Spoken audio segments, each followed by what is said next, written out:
Here's a message of importance to millions of people who are continually pale and washed out, weak and run down.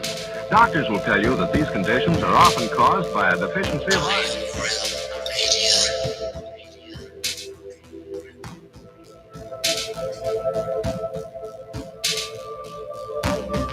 The iron you need to keep you physically fit and mentally alert.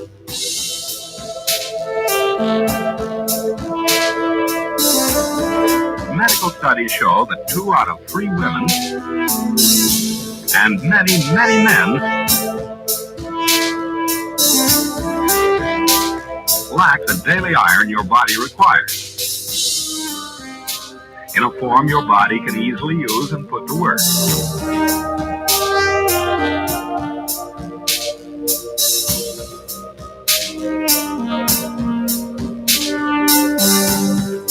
Every dose gives you more than your daily minimum iron requirement.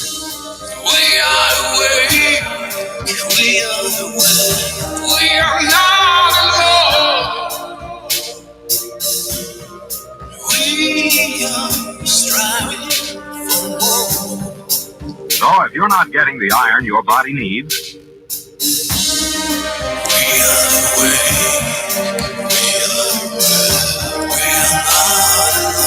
if you feel weak, run down, and are easily upset, we are striving for more. start taking iron today.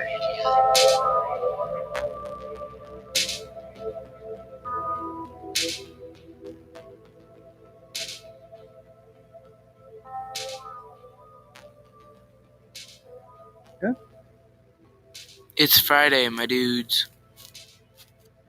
Thank God it's Friday. And a TGIF to you all. Happy Friday. Welcome to Have No Sphere. My name is Josh Corey, and you have made it over here to the Iron Realm Media YouTube channel. And we've got an exciting one for you this evening. We've got some special people to hang out with.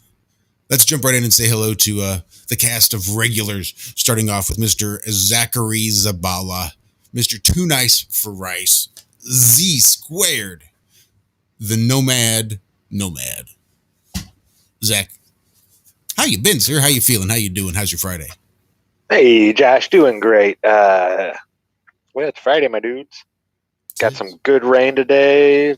Worked that manure into the soil right around the plant. So, yeah, I got a couple plants that just aren't digging their environment right now for some reason. So I'm trying to turn that around for them. I was out there, just giving them some good vibes and all that kind of stuff. I mean, they're sprouting like crazy. They are. They've got all kinds of new sprouts, but they're just looking a little rough. So, yeah, just if you have any extra good vibes to give, think of my plants for just maybe just a couple seconds. I'd appreciate it. Definitely. Maybe something we do here before the show is out is take that little pause that we took this morning. This morning when we were hanging out over there on the Ironworks on True Frequency Radio with Mr. Walter Johnson, as a matter of fact. Flat Earth Head there on YouTube. Walter, how's your Friday going, sir? I'm good. I'm still trying to get on my system.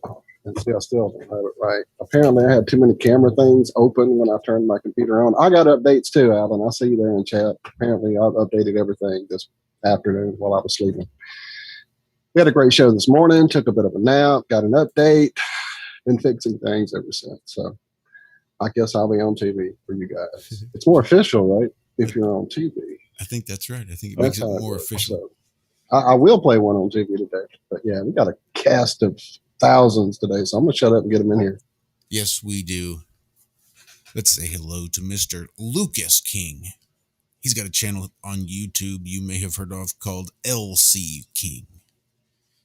And actually, our guest tonight, our new guest tonight, one that's not been here already, actually comes to us by way of Lucas. So, Lucas, how is your Friday, your Saturday morning going? Lucas, down there, over there, round there in Australia? Good morning, sir. Hi. Yeah, no, it's been all right. Just slowly working my way into the morning, and looking forward to this conversation. It's a very interesting topic to me. Yeah, I think this is going to be a good one. So let's say hello to our buddy Mac, our buddy TJ. You might know him as Grunk, the Bard from way back when, or maybe Terrestrial Mac these days around the social platforms. Mac, how are you doing, sir? How's your Friday going? Pretty good. I've been working on music and just hanging out, so stoked to get into this and see where it goes. Yeah, I'm really excited about this too. I think this is going to be great. So, Lucas, because you're the one who so graciously got this guest on for us, why don't you tell us how you know him, how you managed to make that happen? Well, I just came across his channel and leaving comments, and we just sort of started. He invited me to go to his little page and MeWe there, and so we started chatting, and sort of hit it off. And I really enjoyed some of his videos and what he was looking into, and how he was just his sense of humor and his the way he spoke about different things and the way he was actually looking at some of the buildings and analyzing, and it was just really intriguing. So without further ado, we're going to introduce Beags, or from the channel Stuff Beagle. So how you going, Beags? Hi, I'm Biggs. Welcome, Biggs. I just recently saw a little interview, a little sit down you had with Martin Liedke, and it was absolutely fascinating. To hear you guys together was great. Martin's a longtime friend. We've had Martin on many, many times. So to hear you guys together was awesome. Yeah, that was really cool for me. He's responsible for Biggs. I mean, everything. Woke me up to MUDFLOOD, gave me the name Biggs. So, I mean, I owed him all that. I made sure that he got the first interview, even though it wasn't the first one I put out because we thought we lost it. But I made sure he got the first interview because I really owed him that.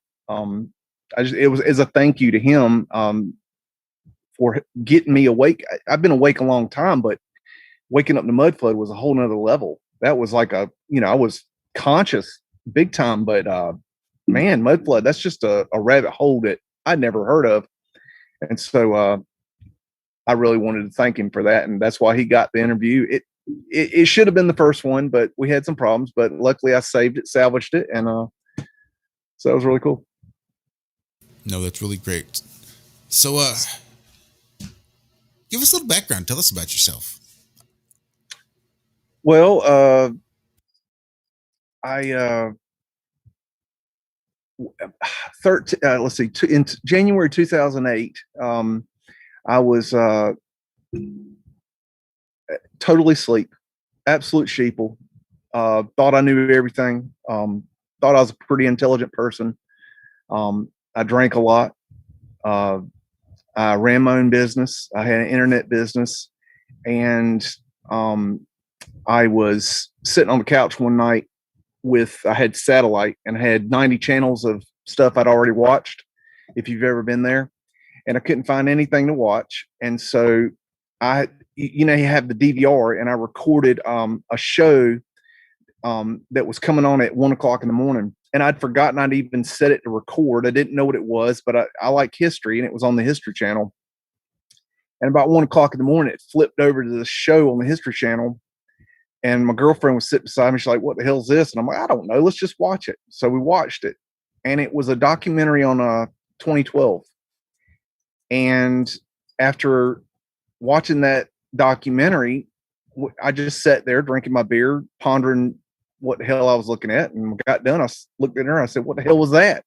She goes, "I don't know." And we both at the same time jumped over the couch and ran to the computer. And I got there first. And I spent 2 weeks in the computer, literally researching night and day, waking up. And in 2 weeks, I had an awakening experience that just totally changed my world. And I didn't know all of of the details, but I woke up to everything that was going on, if you know what I mean. And I looked up. I remember one night I looked up at her and I said, I'm selling everything I own and I'm moving into a tent and I'm going to go travel around the country. And she was like, can I come with? And I'm like, I don't care. I'd be honest with you. I'm done. I need to change everything and I need to get rid of everything that's not working for me. And so I went and I lived in a tent for a year. Oh, fucking A. That is brilliant. Wonderful. That is I loved amazing. it. I would too. I absolutely would too. Since I was probably 10, I've wanted to run off and live in a tent.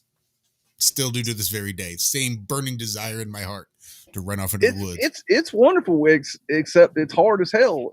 And I'm not, Grizzly Adams here. I'm from the city, and it kicked my ass up left, down, and center. What really was the problem was, and I didn't know this when I started, was that there's this law called the homesteading law.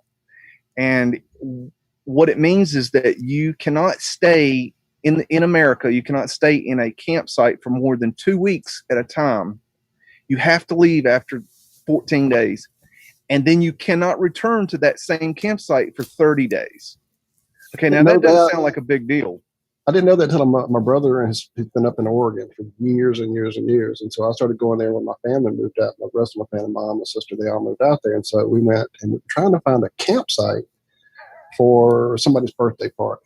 And they began to tell me this tale of this community of people who are organized, and that's what they do. They switch these campgrounds for each other, and they have postings on like bulletin boards. Most of them aren't even on the internet or any of that. It's just crazy how they do that. So it's hard to get a campground in Oregon because of that whole community that keeps around that little law. Yeah. Now, I found a campsite, a state park in only one, and I kind of had the same sentiment you did, man. And I went on walkabout, and I just camped at all different national forests and state parks all across the country.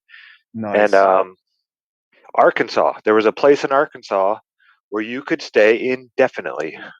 I met people that were living out there, a couple. And I had never come across anything like that. It's the only place that I had heard of that being done. Wow. But there was one state park in Arkansas. It's in eastern Arkansas. And yeah, I guess you could stay there. That was the only place I found, though. And I stayed at lots of different parks. That's awesome. It wouldn't be so bad, but when you're moving every 2 weeks and you have to find a new campsite, and when you get there, you have to set up, and then you've been to so many campsites, you have to go further and further out. I mean, it was just tearing through money, and because it takes money to move that, to move and drive and reset up and get new campsites, and you can't take the wood with you for burning. I mean, it was just a nightmare. And so after a year of that, I found one particular space and I stayed there for a little while, and then had a little experience, and I decided, well, I need to find somewhere to stay. And so I found a place to stay because it was just too much. I'm no spring chicken. So it was just tearing me up. Physically and financially, it was just not sustainable. It wasn't like the old days where you could just go find somewhere. You have to be in a campsite. You can't just go out in the woods and camp. You get shot. So that didn't work, but I loved it. I stayed off the internet for from 2008 until 2017 or 18. So I was off the internet. I went black on the internet, and it was beautiful. It was wonderful. No smartphones, no internet, nothing. And it was just absolutely wonderful. No TV. And all I did was read books and listen to radio programs and watch documentaries. And it was so good for me because, I mean, I've read over 1,000 books, and I've read them 4 times each. And, that really pulled my, and before that, I'd only read 5 books, that I wasn't supposed to read. And I mean, they were crap. I read Stephen King's It, what is that, But my awakening, it shook everything. I got rid of I quit smoking and drinking overnight. I used to play drums. I quit playing drums. I even got rid of, I had a CD case that had 1,000 CDs or so in it, and I just gave it away because I wanted to get rid of everything that wasn't working in my life. And I liked Slipknot. And I felt that Slipknot might maybe need to go. Now I brought Slipknot back, but I went for a long time without those things. And that really helped me get my head clear, because there was so much going on. And I've studied every theory, rabbit hole you can imagine. I've studied every religion from around the world, all the conspiracy theories, esoterics, sacred geometry, quantum physics, symbology, history. I mean, just all this stuff, technology, all this stuff. But then I didn't have a laptop. And in 2013, I started building decks to make money. And in the process of that, I got to do some home repairs for people, doing handyman work. And so I picked up odd jobs doing that. And this lady that I'd worked for quite a while, one Christmas, she gave me a laptop because she wanted me to help me with my studies.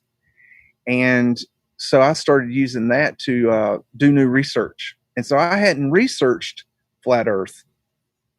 And I didn't know about the mud flood, and I didn't know about quite a few things. But in that research, I didn't have my own internet. So when I was at places, I would download a bunch of videos and then watch them later.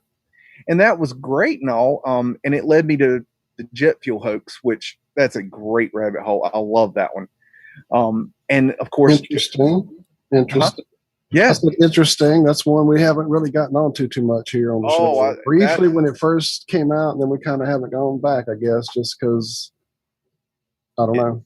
The one that got me with that was I used to work on heat exchangers, and at no point during the testing process of putting those heat exchangers back together did we fill them with air to test hydrostatic pressure. We put water in them and tested the hydrostatic pressure and made sure they could hold the load. We didn't put air in them. And when I watched this chick climbing through an airplane wing, testing all the joints with air pressure rather than liquid pressure, it made me go, So, yeah. My understanding is that the way that they work on a jet, that they use the start cart to get the small turbine to start in the back, and once that turbine gets going with the start cart, that turbine then turns the larger turbines that are the jet engines. And what happens is that they get those up to a certain rotation, and at a certain point, once that pressure, I don't know if it's they call it HHO. Now I'm assuming that it's like an oxygen water combination, and then they light that sucker, and that turns into a gas. That HHO is a gas, and when they light that becomes the fuel, and so you have a free energy coming out of that. Lucas, we were just talking about this days ago. This is nuts.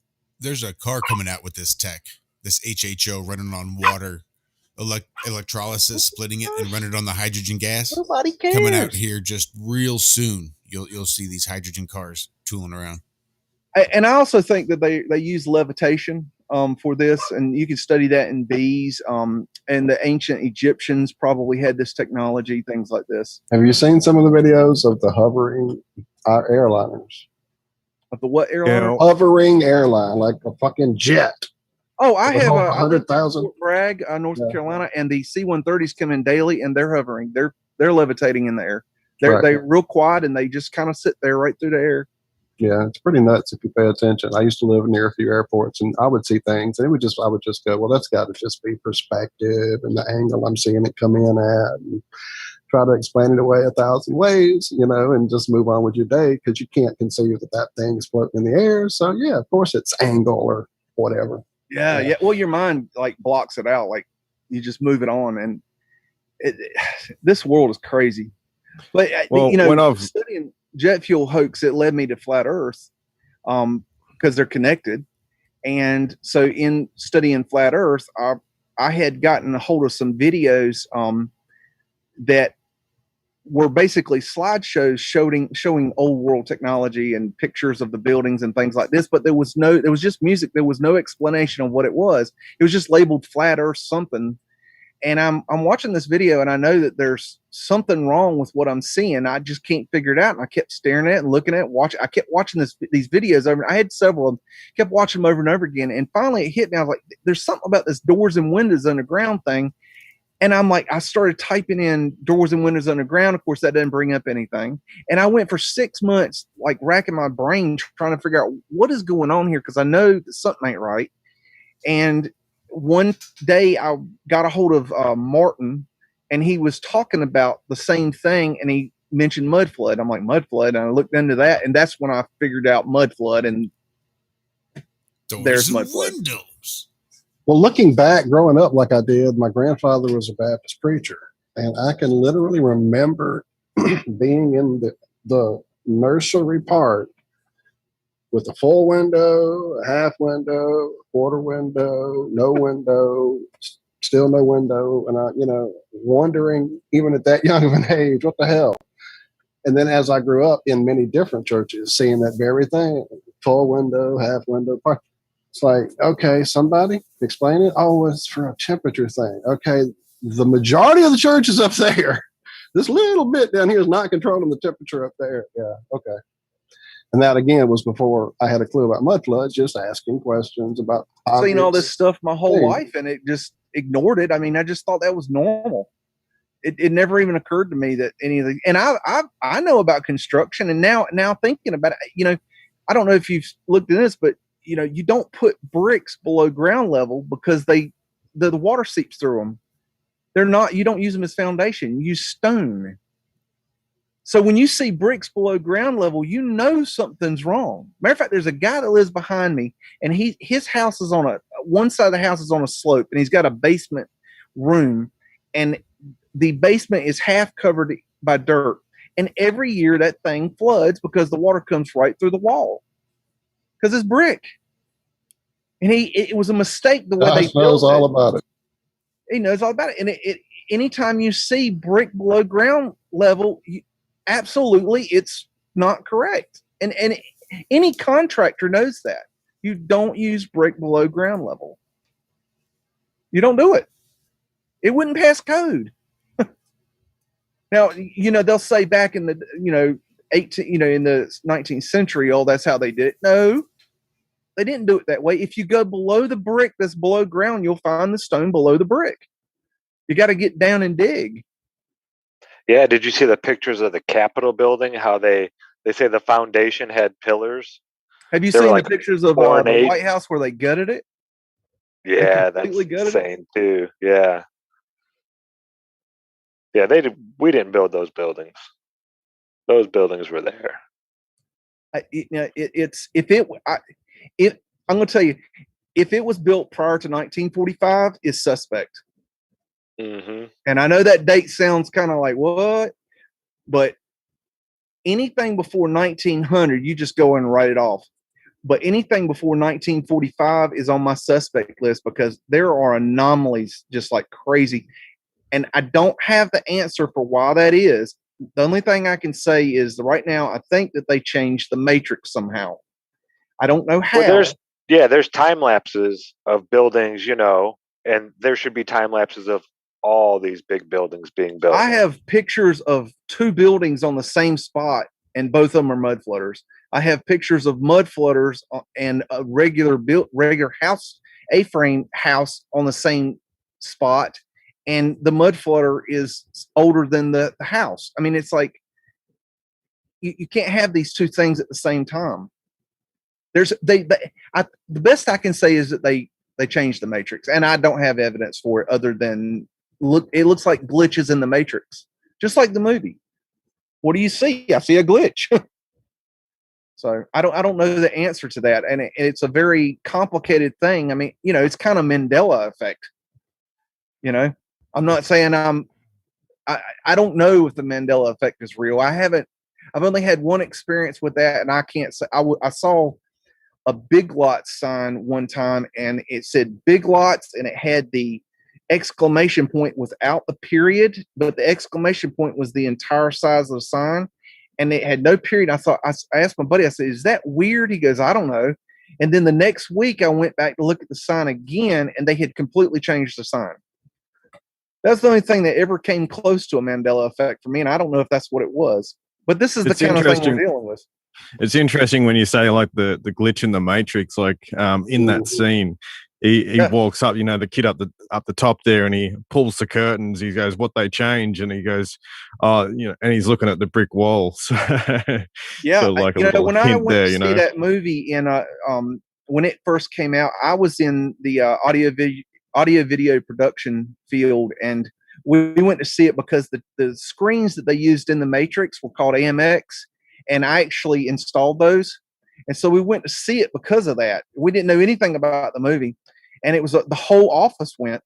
And so there's probably 20 of us that were at this movie. And after the movie, we went out to a bar. We were having margaritas and Mexican food. And we sat there for 3 hours talking about this movie. And I'll never forget, I finally got to the point, I said, how would we know if we are or are not in a matrix?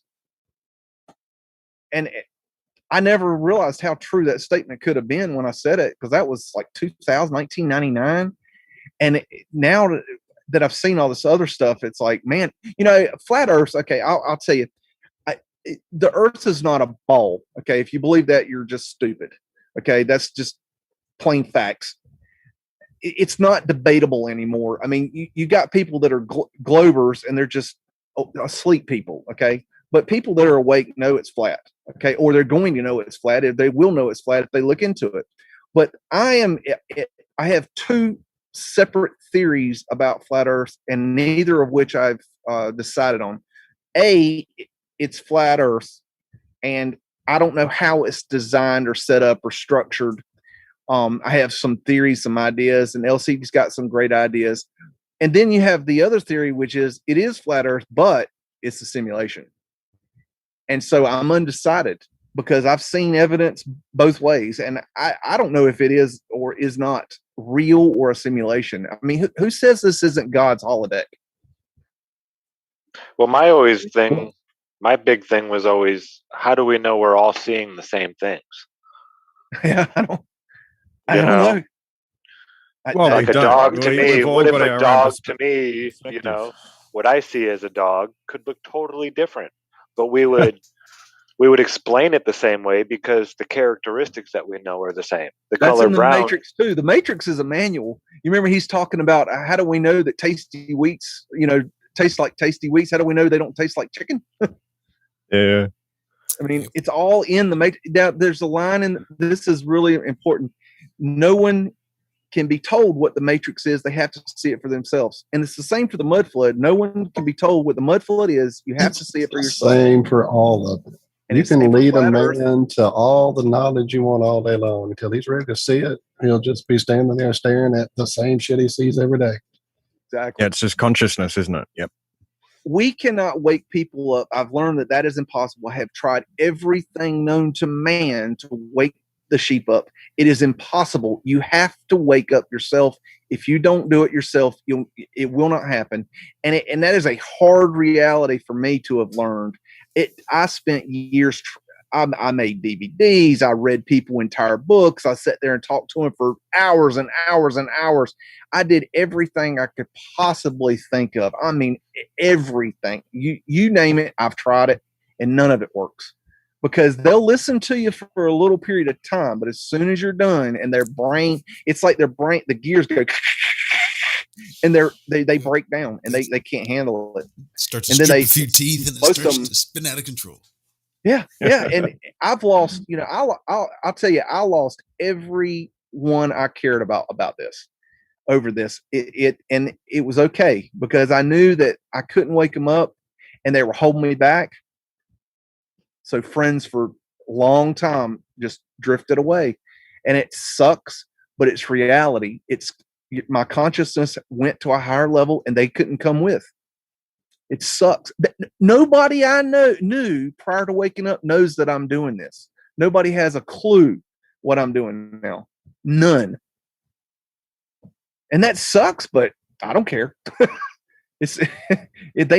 way you said that kind of made this little thing happen in my head, and it made me think of, I've been at these types of things off and on a pretty long time, and everything I thought was it I think was put there for that false sense of awakening, that false sense of, oh, I got some shit figured out, and you get to that little complacency level, and you don't keep looking, and you don't keep digging deeper, and you don't get past all their little bullshit they put in your way to go, oh yeah, look, aliens over here. Oh, look, some hidden archaeology, but not the real shit.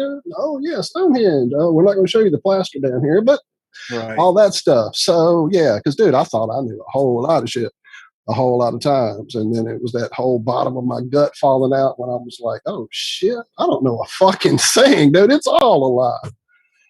So yeah. When you wake up, you realize really how ignorant you are. And ignorance is just not knowing. It's not calling you stupid. I was ignorant as hell.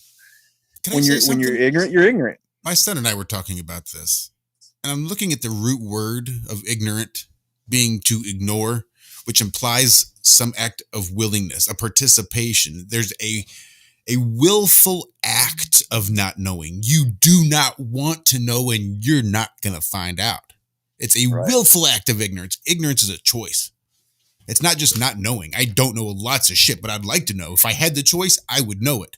Some the ignorant say, nope, I'm not even going to know. I'm not going to learn it. Nope. I'm going to remain ignorant. It's a willful choice. Sorry, that's all I've got. Well, we have free will. This is a spiritual lesson that I learned that's very important, and it's very hard for people that are not awake. But we have free will. People say, well, why does God let such bad things happen in the world? Because we have free will. If you want to be an asshole, you have the free will to be that. If you want to be an elitist that likes to, genocide people, you have the free will to do that. We have free will. We have to stand up and be counted and use our free will for the betterment of man instead of sticking our head in the sand, which most of us do. Even a lot of people that are awake keep their head in the sand, and they need to get up and stand up and be counted because we need them.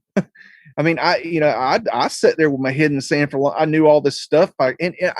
Truth is, I got to the point I got tired of being, ignored. So I just quit trying to help people.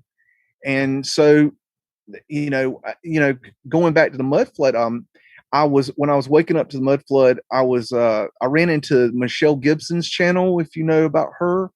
And great channel. Great channel. I just talked to her through the comments about sacred geometry, and we just kind of hit it off on that. And we started talking behind the scenes.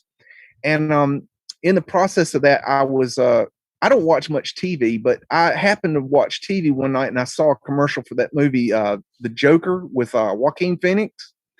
And I saw him dancing down the stairs in that stupid outfit. And I thought, my God, if that's not mud flood, I don't know what is. And so I went to look and see where was this filmed at? And so I didn't know what to call it. And I said, well, Joker stairs. And when I typed it in, it came right up. I'm like, okay, Joker stairs. That's actually what they call it. Wow, that's cool. So I started looking into it and found out it was in the Bronx, New York. And I found where it is. And so I thought, well, I'll go look at this and do a little research on it, just kind of take a look around. So I jumped on Google Earth, started taking a look around.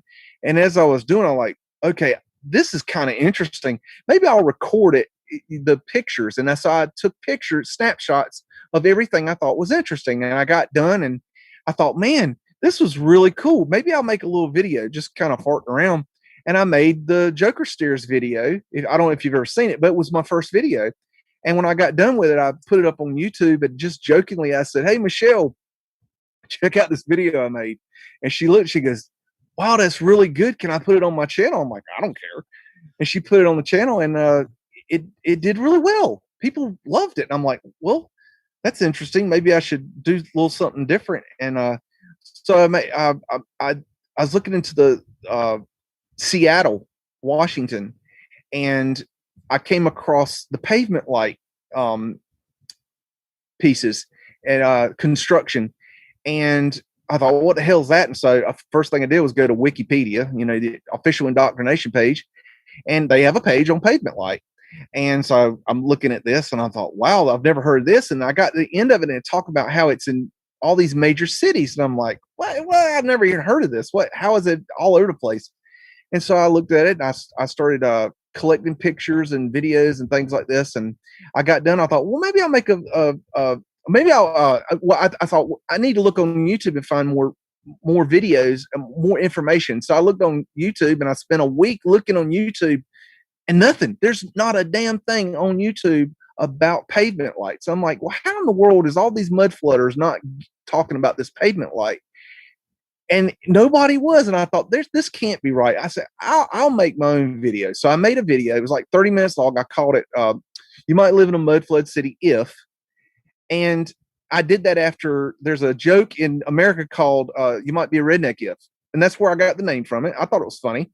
And I put the video out and people really liked it. But Michelle put it on her channel. People really liked it.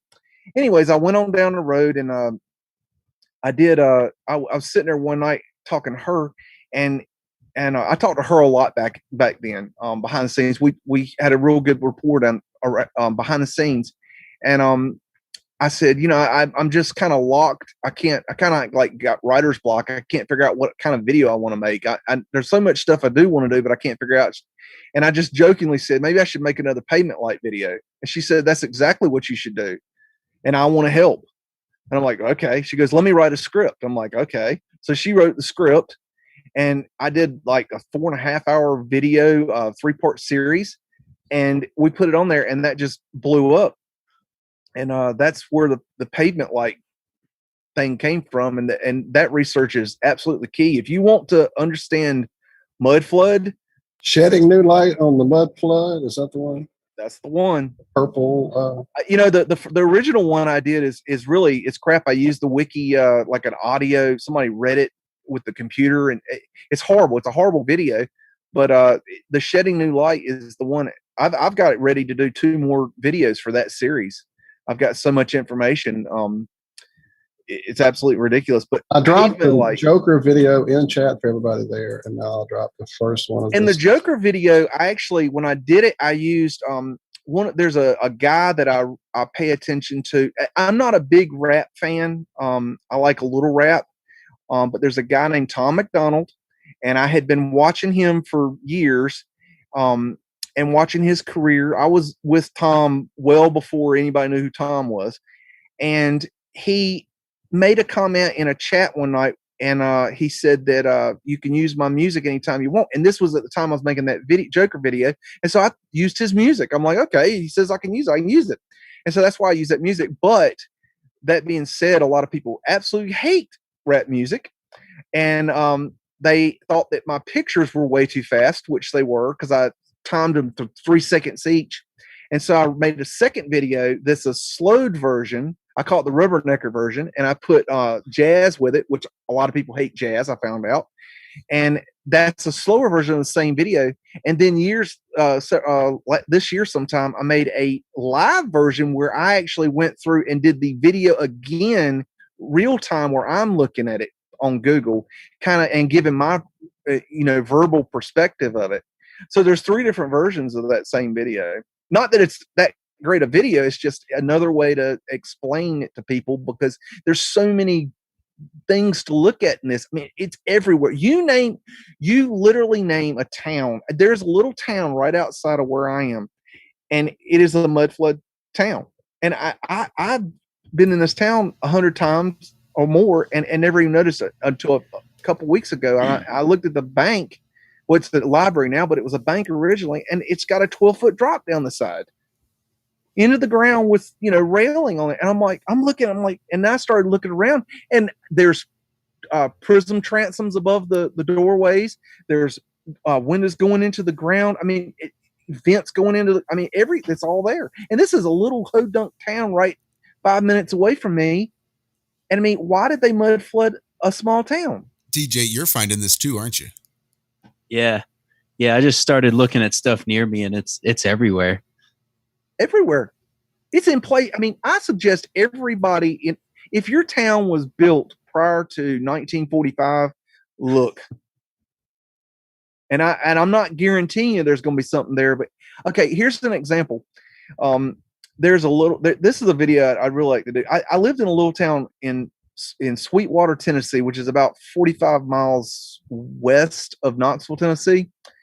And it's a little hodunk town, and I don't even know if there's a stoplight, but there's a little downtown area. And I remember it had a big hill going up behind the downtown area. And went to a school there that was this huge building that was supposedly built as a Confederate officers training school. And later it became a private boarding school. And I thought, well, I should go look at that. And I went and looked at it, and the town is absolutely mud flooded. And then you look at the school again, and this building is an absolute old world building. And it's got everything, the wind is going in below ground and everything. And it's this small town in the middle of literally nowhere. It's Sweetwater, Tennessee. I mean, it's a backwoods. You don't go through Sweetwater. You have to go to Sweetwater. I mean, Right. there's no reason to go there. That leads me to another point. And this is something I wanted to bring up that I think is very important. And there's people talking about this, and I think we need to clarify this very clearly. When we say Tartaria, a lot of people were taking it that we're saying that Tartaria was America at some point, that it was, you had the Tartaria, we all know, was over in Siberia area, but a lot of people think we're saying that it was also America. We're not saying that. Okay. What it is that Tartaria is the word that we can use to get people's attention so they understand what we're talking about. If I say old world, what do you think about? Europe. I'm not going to use old world, even though we know as mudflowers what we're talking about. If I say it to somebody that doesn't know what I'm talking about, if I say old world, in their mind, they're thinking of Europe. And I ain't talking about Europe. I'm talking about the entire world. So I say Tartaria, and I did a video on this where I give my comparison of Tartaria, and I compare it to an Elmo. And what an elbow is when I was doing audio video production, we had a piece of equipment called an Elmo, and it really wasn't called an Elmo. It was called a visual presenter. And what it was a table that had lights on it, had a camera that shined down, and you could put a piece of paper up there and it would film it and put it into your computer, and you could put it up on a screen. Well, the brand of the visual presenter that came out with it was called an Elmo. Okay, that was the brand name. But everybody, when they call to order one, I want to rent an Elmo, or I want to buy an Elmo. We'd say, you want a visual presenter? No, I want to buy an Elmo. So an Elmo became a visual presenter. Okay, so I compare Tartaria and Elmo the same thing. When I'm saying Tartaria, I'm saying Elmo. Okay, it's just a term that I can give people easily so they don't question whether I'm talking about Europe or Tartaria or the old world as we know it. I think that needs to be clarified, because there's some people out there talking about this right now, acting like we're saying that Tartaria was in America, and we're not saying that. And if there is somebody saying that, I don't know who they are. So that's about that. And it's kind of like the whole idea of, we kind of do it ourselves when we begin discussing a topic. I mean, we all know Tartaria as the ketchup, but I think about it, you don't ask for an adhesive bandage. You say, give me a Band-Aid. Put it in my Doesn't matter videos. what brand it is. You say, give me a Band-Aid. Same thing with a Q-tip. Don't hand me a cotton swab. Hand me a Q-tip. Same idea. Hand me a Coke. It's the same thing. And I know that, you're going to have these ninny little, jackasses out there that want to ninny about everything. And, God, give me a break. Well, Tartaria is like representative of something that's been hidden, as well as something that's been sort of wiped off our history books as a complete country or whatever it was. Yes. And no one knows anything about it. So even when you give them that name, they're like, well, what is Tartaria? And they can actually start to, dive down that rabbit hole, which is the place that has been wiped from our history. And so it's representative of, it's the what's pairing happening. of the two words. Also, if you type in mud flood, what do you get? If you type in Tartaria, what do you get? Well, if you type in Tartaria and mud flood, you're talking a whole different ball of wax. So it's the combination. Is it still searchable? I haven't looked on a search engine for anything in so long. I just go to the people I know and trust and go to their stuff. So, in fact, I saw people today discussing one of the what was it? The DuckDuckGo, which used to be safe and you could get stuff. Apparently, it's just as bad as the alphabet one now. So, yeah. Well, the Tartaria sort of, or the mud flood stuff doesn't seem to be as censored as flat Earth. A lot of these channels, you'll see them grow really quickly. Even the newer ones. So they can go from, Yes. 1,000 subs to nearly 10,000 subs in a flash, especially like Paul Cook and things like that. I mean, they've skyrocketed. So Yes. it doesn't seem to be like flat Earth at all in that regard. My channel is very underground. If you after I did the Pavement Light video, I did the Giants video, which on my channel it's got like 7,000 hits, but on Michelle's channel, because she added it to her channel, it's got like 63,000 hits. But if you search Little People Giants World in YouTube, it brings up her channel, which is fine. But if you scroll down, you will never find my channel. Yeah, does that make sense? I mean, I'm that kind of question for some years now, my buddy. Oh yeah, and I was going to get into that topic with you eventually because that's one of my favorite little rabbit holes. I've been looking at giants for some time now. I think the one video that broke my brain the most was the giant fossilized zipper. In one of those pictures, I was like, "Holy shit! I have never seen that." The little zipper tab, and it's huge. The guy's holding it, and it's like, yeah. I brought up the punt guns as well. You brought the punt guns to. Love it. Yep. I have enough information for a part 2 now, and I'm just kind of waiting for the right time to do it. But when I research, I'm a hoarder, okay. And when it comes to data, so when I research, I collect everything, I save it all, and I organize it so I can find it.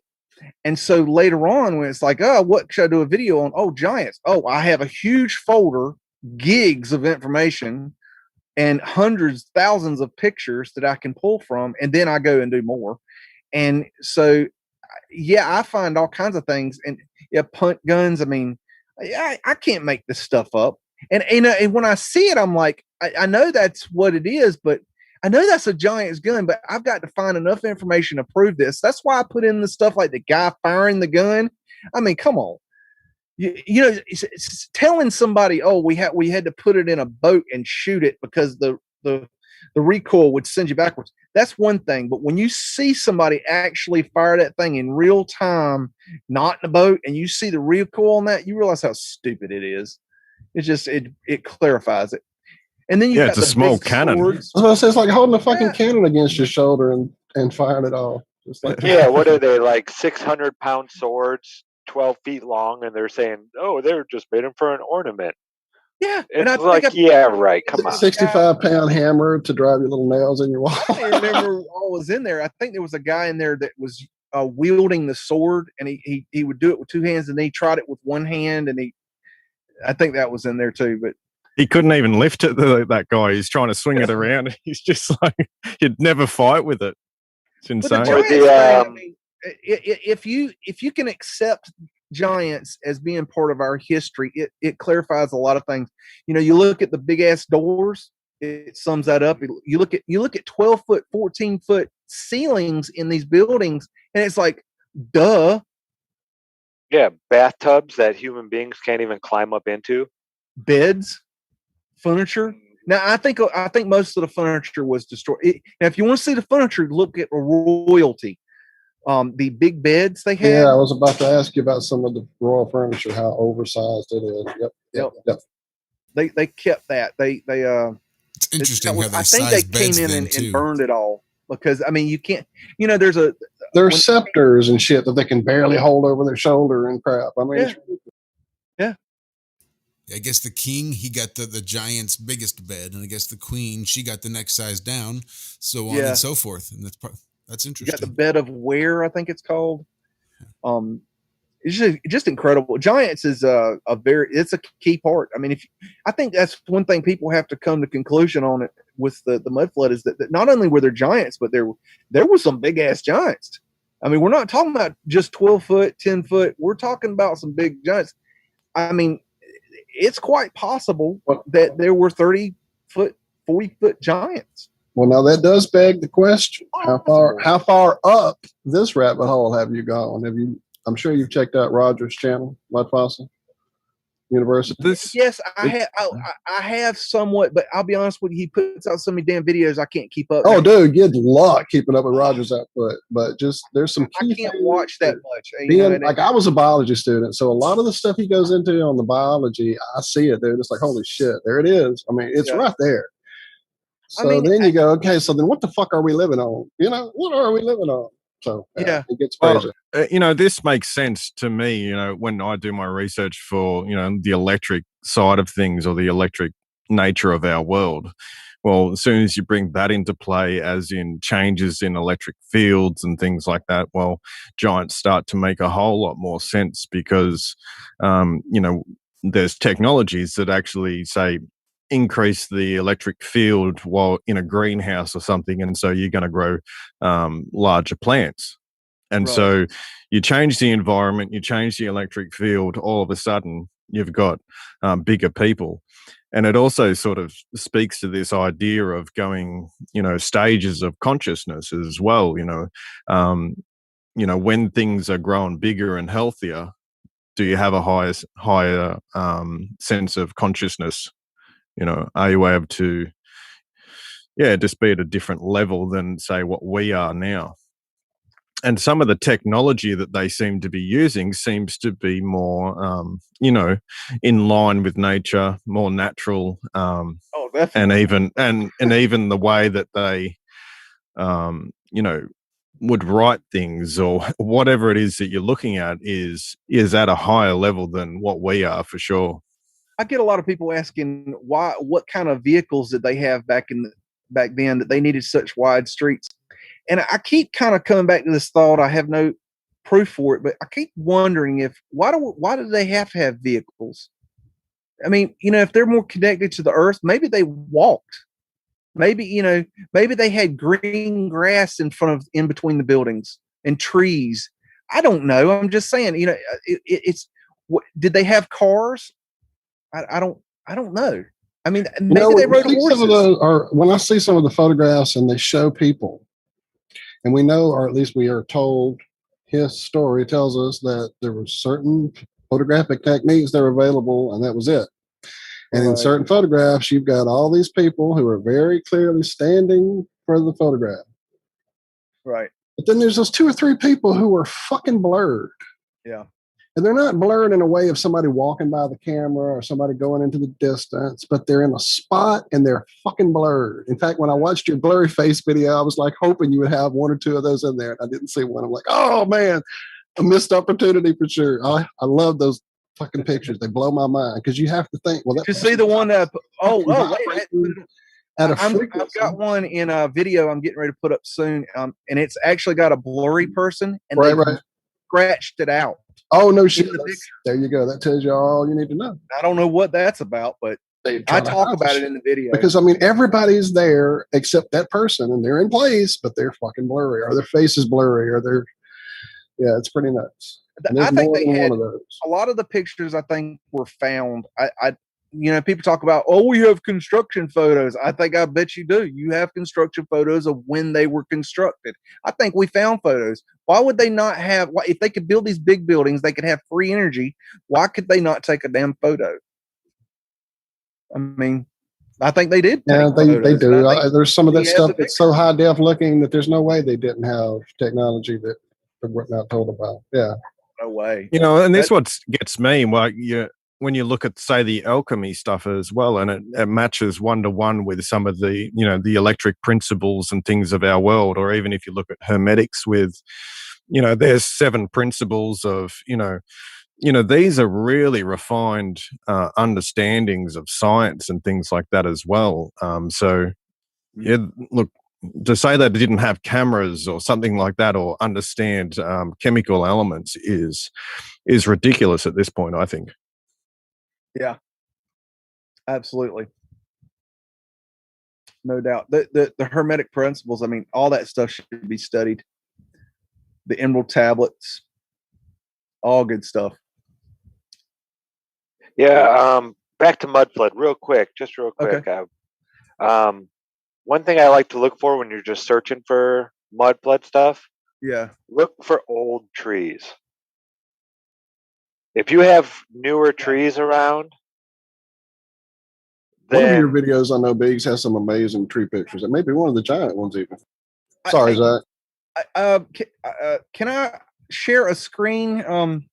Yeah, if you don't mind, if it has a copyrighted song, man, just don't play the audio. No. I want to show you some images. Surely, you should be able to. I'm not going to show you any of that stuff because I don't know the copyright issues on it. I don't want to anything this video. I don't want to show you just because I don't know what the issue is there. Let me. I'm gonna have to figure out how to do this. I'm bringing up the pictures now. Right. When you click share screen at the very bottom, okay, I see it now. It should be an audio choice or even an optimized for video, audio, something like that. Choices. Click those, make sure, and then you can share the whole screen. Just that out. However, let me know if you see that. We do see it. You do see. Okay, you see the pic. Okay. Well, I see that you started sharing screen. I don't see what you're sharing yet. I just saw okay. What you're sharing. Well, okay, you're not seeing that image. You may have to actually choose the app itself over there, and there it is. I see it, sir. Oh, you see it now? Okay. Yeah. Okay, you see that building? Okay, you see the horse here? Okay, you got that? Yep. Okay, this is in my hometown. I'm doing a project where I'm studying the entire city of Raleigh, North Carolina, building for building. And this building, just so you know, was destroyed a long time ago. They got rid of it. And this is a vintage postcard. And this goes for all vintage postcards, and people need to be aware of this. If you see this image, if you see an old postcard, you see how the colors are just really pretty and everything's wonderful. Okay. And you see the trees, how they have leaves on them. Okay. You see that? Right. Yep. Okay. You see all the leaves on the trees? Okay. And you see this, can you see the dome up here on top of the building? Right. Yep. Okay. And do you see anything see these poles right here? To the left of the lady? Mm-hmm. Yeah. Okay, you see how they look like barber poles almost? Okay, yeah. Okay, now I want you to note those things, okay? And I'm going to show you something. Okay. Let's see. Make sure I got the right picture. Okay, this is the image that they took. What they did back then is they would take a picture of a building and they would send it to the company to have it colorized for postcards. The company would then, this is the image. This school sent this image to the postcard company to colorize. Now, what's interesting is they added all the leaves to the trees. Okay. Were there telephone poles in the first one? No. They took out the telephone poles. They also took out the tram lines. And those amazingly ornate little lights hanging down. That shit. See that? Yeah, that's nuts. That street light is gone. Okay. There's the original. That is the postcard version. What I'm saying is when you see these postcards, they have been censored. And this is something I learned through my research. This is another picture of the same building, kind of at the same angle. And you see all the crap that they took out? All right. And later on, you'll see that they took off the dome here. Okay. They took the dome off of right there. Can you see that? Wait, go back to the picture before this. This one? Yeah, it's not a fucking castle in that picture. Go back. See, that's another thing. What the fuck? Holy shit, my brain is broken now. It's the How same much are they building. hiding from us, man? They It's just the same facade up building. all the castles. Is that what they did? This That's thing was a nuts. castle. This is a picture from a different angle. This is the same building. Okay. My point here is that when you see these vintage postcards, just note that they are not showing you what's really there. That's really important for people to understand. Okay, I'm gonna stop sharing now so you can. What you Scoop think of up that? my brain so I can scoop up my brain. That was awesome, dude. That's mind blowing. Okay, now I'll give you some. Let's see. I'll give you something else. Talking about star forts. In my research of Raleigh, I came up with there is I was hoping there would be some star forts in Raleigh, and I did not find one. So then I started looking for star forts in North Carolina, and I found one. And the funny thing is, I already knew about it. I'm going to share the screen. Is it by the ocean? It is by the ocean. It is called Fort Raleigh, and it is at the Lost Colony site. Let me know when you can see this. It'll be a black and white photo. Yeah, I see it. You can see it. 4 mounds. This is what is there today. They call this Fort Raleigh. Okay. Now, Fort Raleigh was the fort that the Lost Colony supposedly lived in. If you know what the Lost Colony is, I don't know if you know the history. Basically, the history is that the original settlers, when they came over, they settled in a place called Roanoke in North Carolina, and they started this colony, and then they had to go back for supplies, and John Smith went back with them, okay, the famous cartographer, and he then came back, and they were gone, and they never found a trace of them other than written on a tree the word Croatoan. Yeah. And wasn't it like 115 people or something like that too? Something it like wasn't that. Like 20 people. It was a large group of people. The entire colony was gone. They never found a trace of them. But I don't care about that. That's all. Who cares? This is what I'm going to tell you about. When I started looking into this and researching Fort Raleigh, well, what I'm going to tell you is that's not Fort Raleigh. Now, what we know about star forts is what? That they're brick. Does that look like brick? No. That, from my research, I have learned is a representation of what they thought Fort Raleigh looked like. This is a mock-up. And this is what they sell you at the tourist trap of Fort Raleigh as Fort Raleigh. Okay.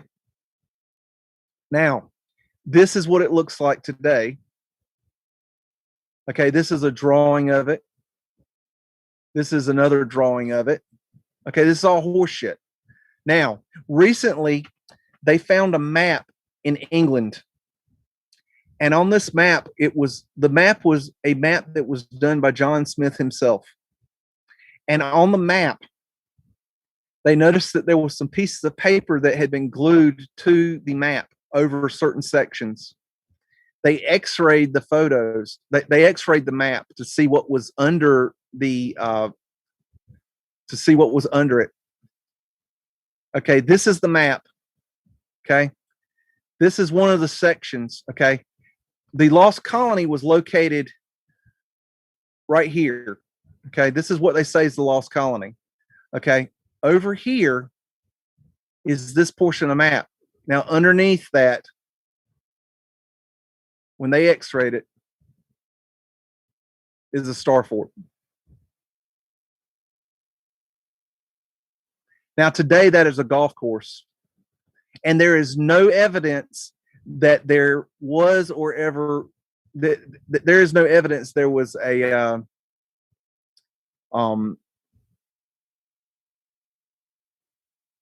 there is no evidence that there was anything ever there. This is another portion of the map. And you can't really see what's under this one. So I don't know what's going on here. It just didn't show anything. But that gives you an idea of some of the stuff we're dealing with over here in America. That is a star fort in Raleigh, in North Carolina, off the coast of North Carolina. And this map was made by John Smith. And everybody who studies the history of America knows who John Smith is. He's very famous. So this is pretty cool. That down here shows a little bit of a different portion of the X-ray. I've seen a local fort where they do that too. That there's like the dug in part left like that, and they have a shitty little mock-up built, like you're saying about there, to make you think that that's what it looked like. Yep. Okay, I'll tell you. This is some new data that I came into this week. Have any of you guys seen my video on the Confederate monument in Raleigh, North Carolina? It's an obelisk. It's a 75-foot tall obelisk. And they let me get it pulled up here. Let me know when you can see this. Oh, okay. Let's see. Oh, I quit sharing. Okay. All right. Let me know when you can see that obelisk. Yep. Okay. This is the Confederate monument at the state capitol in Raleigh, North Carolina. It's 75 foot tall. It weighs over at least 8,500 pounds. They recently, when we had the riots because of the Black Lives Matter riots here in America, they started tearing this monument down, and the city came in and decided to remove it. Okay. It'd been there since like 1895. And when they tried to move it, they had to bring in not one, not two, but 3 cranes to bring it down. They could not lift the damn thing. So my point of the whole video, I did a whole hour video on this, and I let the mainstream go through their whole spiel about how they erected this monument and what it was there for and why they needed to take it down and all this horse shit.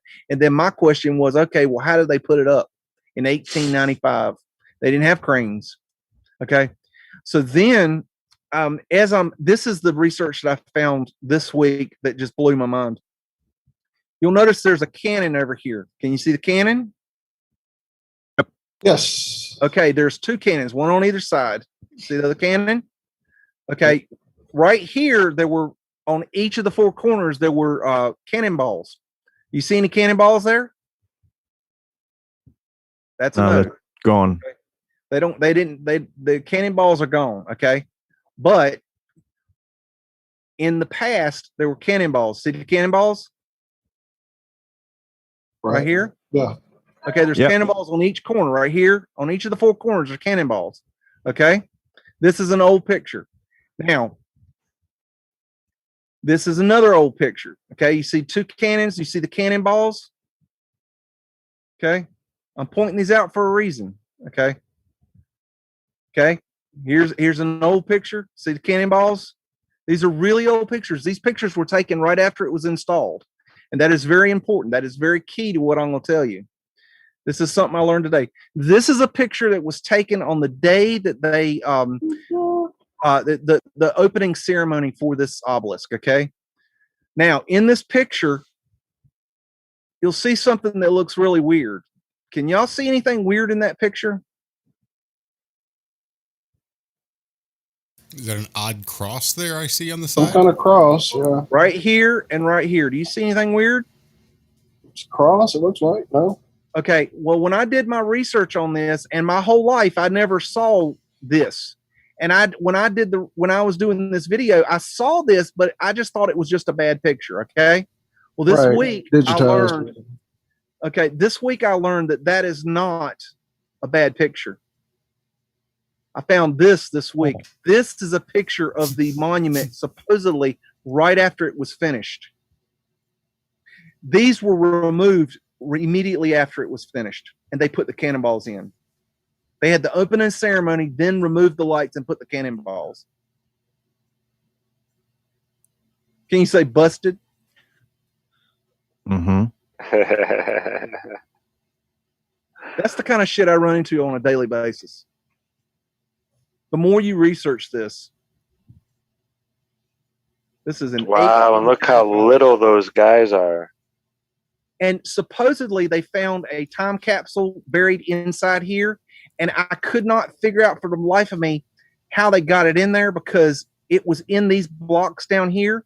But then when I saw this picture, it made me realize, well, hell, they were exposed. See, later on, they weren't exposed. I couldn't figure it out. And that's how they did. They just chiseled it out and reconcreted over it.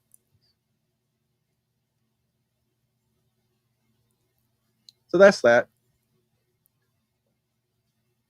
Wow. I run this stuff all the time. This research is insane. I don't know if you guys saw my Viaducts video. I did that because we discussed it, I think, a bit.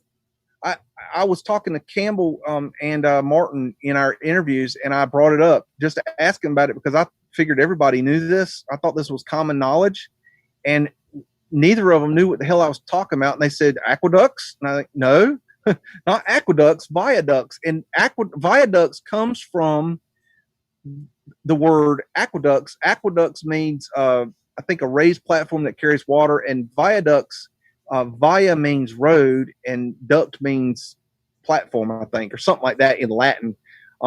Basically, it's a raised platform and or raised road.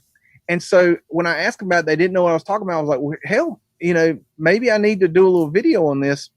And because I knew about Cleveland and Cincinnati and Atlanta, I'd already done the research on it, and I had most of Atlanta done. So I put together that video, and that thing went crazy. But the funny thing is, it was shooting straight up in the air, and then all of a sudden one day it just dropped right off. It went to like 6,700 and dropped like a stone.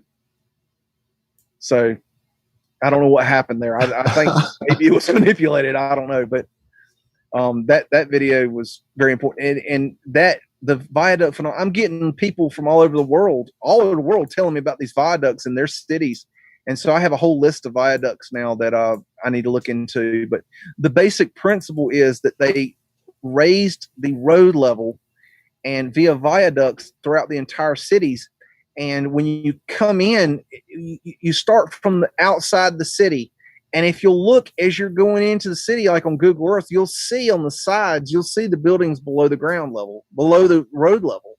And so if you see that phenomenon, start looking around, because it's pretty easy to find once you actually looking for it. But, you look at Atlanta and you go through, I've been in Atlanta many times. You're walking down the street and it looks like a regular street. There's nothing weird about it. You think you're on ground level. It's not. There's places where it's 40 feet or more. I mean, another thing I found out about Oregon is there's this whole hidden tunnel under the city thing that everybody's aware of. It was used in the Prohibition days, of course. And like they'll open up certain sections during Halloween and have haunted things down there. And I'm like, you're almost out of your fucking minds playing around down there in that time of the season. But yeah, there's nut stuff under so many cities. Indiana has them all over the place. Even the little small towns. You hear about the tunnels connecting. I even there was a guy's basement. He was renting this house. And the one rule was, don't touch the vault door in the basement. Huh. That was the rule. Don't even touch it. Wow. And there was a big, giant, like, vault door down there. And everybody, I'd heard it from older people, younger people, that said there are tunnels all underneath this city that connect a bunch of buildings and this and that. And yeah, it's crazy. It's just nuts. And it's a town of 2,000 people. It's not like a big metropolis. It's a rinky-dink little town. Doesn't even have a stoplight. It has a flashing red light where two highways cross, state highways.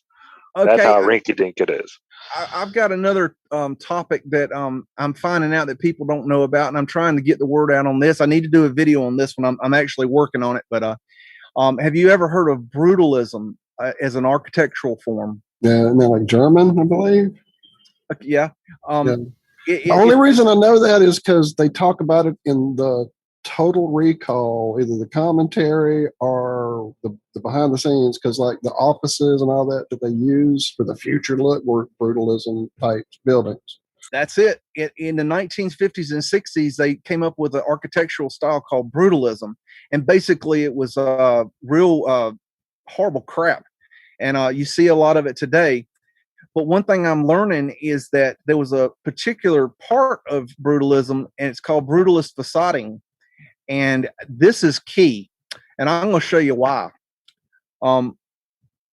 Brutalist facading is this. Let me know when you can see that. Yes, sir. And I'm already like there because I'm just like, holy shit. Of course, that's what they would do. Just make it a big, square, ugly thing to distract you from what it really is. Holy Exactly. shit. My whole life, okay, I drove past this building. Okay, I've seen this building thousands and thousands of times. I never even gave it a second glance. I have no idea what it was or nothing. I don't know what business was in it. I know nothing about this building. Okay. And it's an ugly ass building. It's plain. It's boring. There's nothing interesting about this building, right? You'd agree. Okay. Now, Yep. this is what's called brutalist facading. Okay. I'm going to show you. They have recently uncovered this building and turned it into a bar. And I'm going to show you the real building. Wow. So all they did was pull all the crap off of it. See, that's what a lot of the buildings look like in the hometown I grew up in. There's a flat Dude, earth. you saw my town, Zach. Half the buildings on Main Street look exactly Yep. That's Just fucking like that. Yeah, there's your 8 sign zodiac. Yep, right there. Got your cartouche. Look at it. Got your arched windows. Wow. This is an older picture of it. And this is how I can show you entire streets that they do this on. This is another building. This is this right here, the bottom portion, they brutalist facaded it. This is the top of the building. You can see how it's got real nice architecture. This is another angle. No, this is a different build. This is a different building. I don't have these in order. I'm working on a video. This is another building. This is called the Lawyers Building, and this is brutalist facading here. I'll try to show you the. Okay, this is what's called the HB Coffin House. It was the original where you would take it was the morgue, and they made the coffins here, and then it was turned into a bank. There's actually a vault. There's a basement below here, and so there's mud flood windows in this building. I just have a bunch of pictures. Okay, this is the Lawyers Building originally, but before it was facaded. Now this is a postcard. This is brutalist facading. Right here to the right here is what's called names escape me. This is a really this is a really famous shop here, very expensive shop, and this one was a very expensive shop, and they brutalist facaded them. They did not do this one, so this one's original. It has changed a little bit, and all this had pavement light before it. This is original.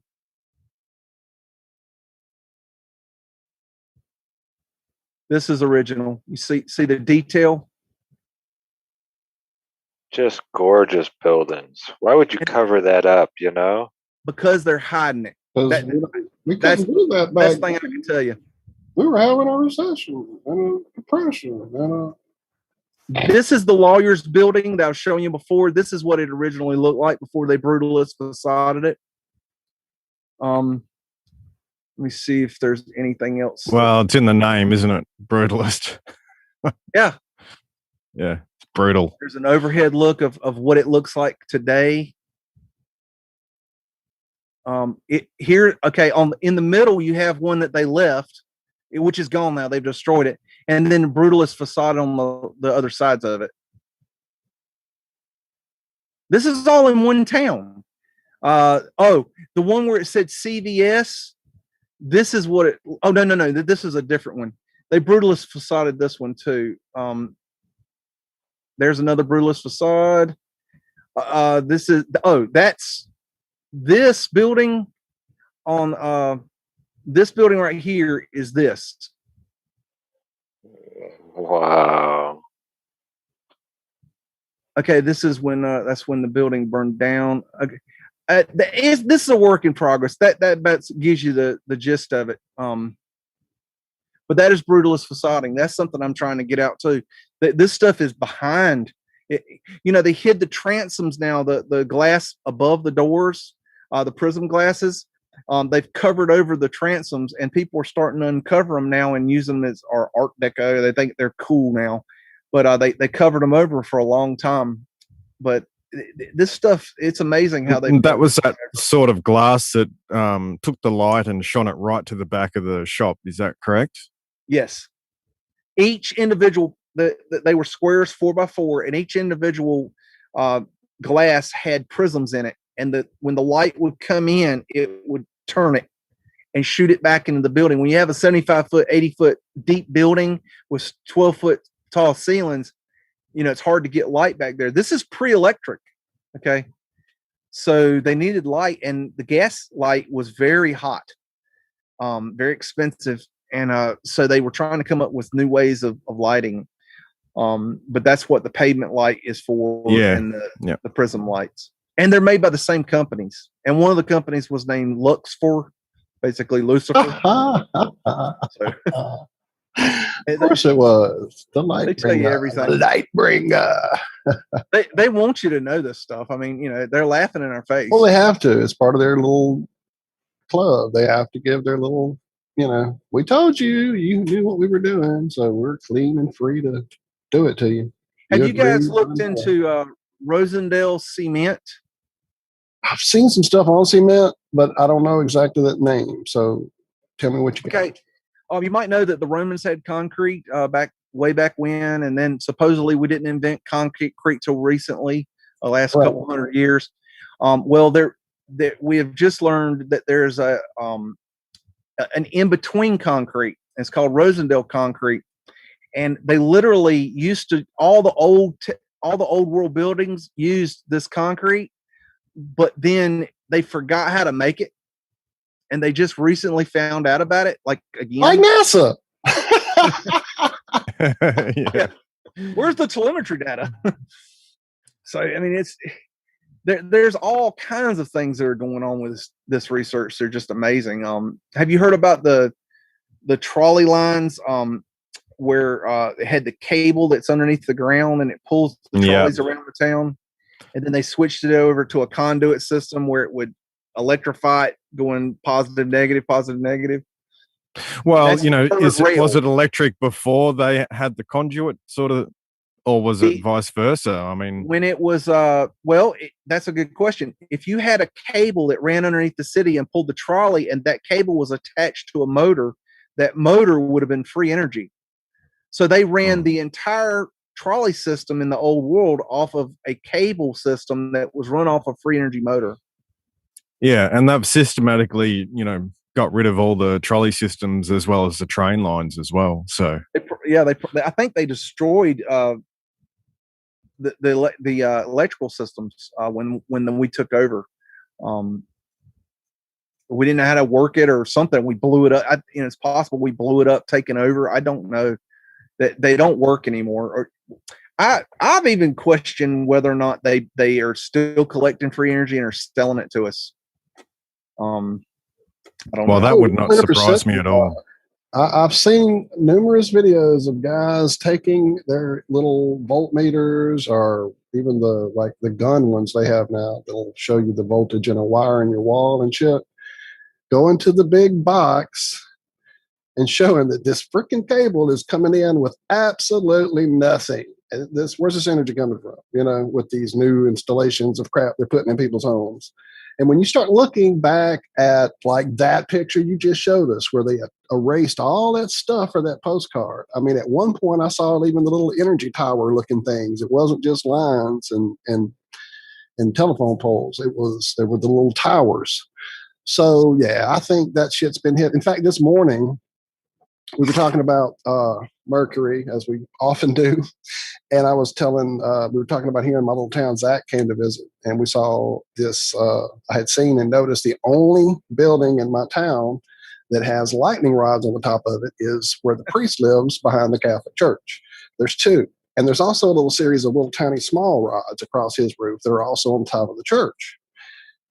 And we got to looking and taking pictures, and there's glass balls inside the little, in the line of the lightning rod area that have some kind of silvery looking. It was liquid in there maybe at some point, whatever. So we were talking about that, and that got me looking online at pictures, and I found out about Mercury doorknobs that apparently used to be a thing the rich had. Kind of like that idea of the silver spoon in your mouth, and that's why they stayed healthier while the poor all died off. Well, Mercury doorknobs, another thing they actually had.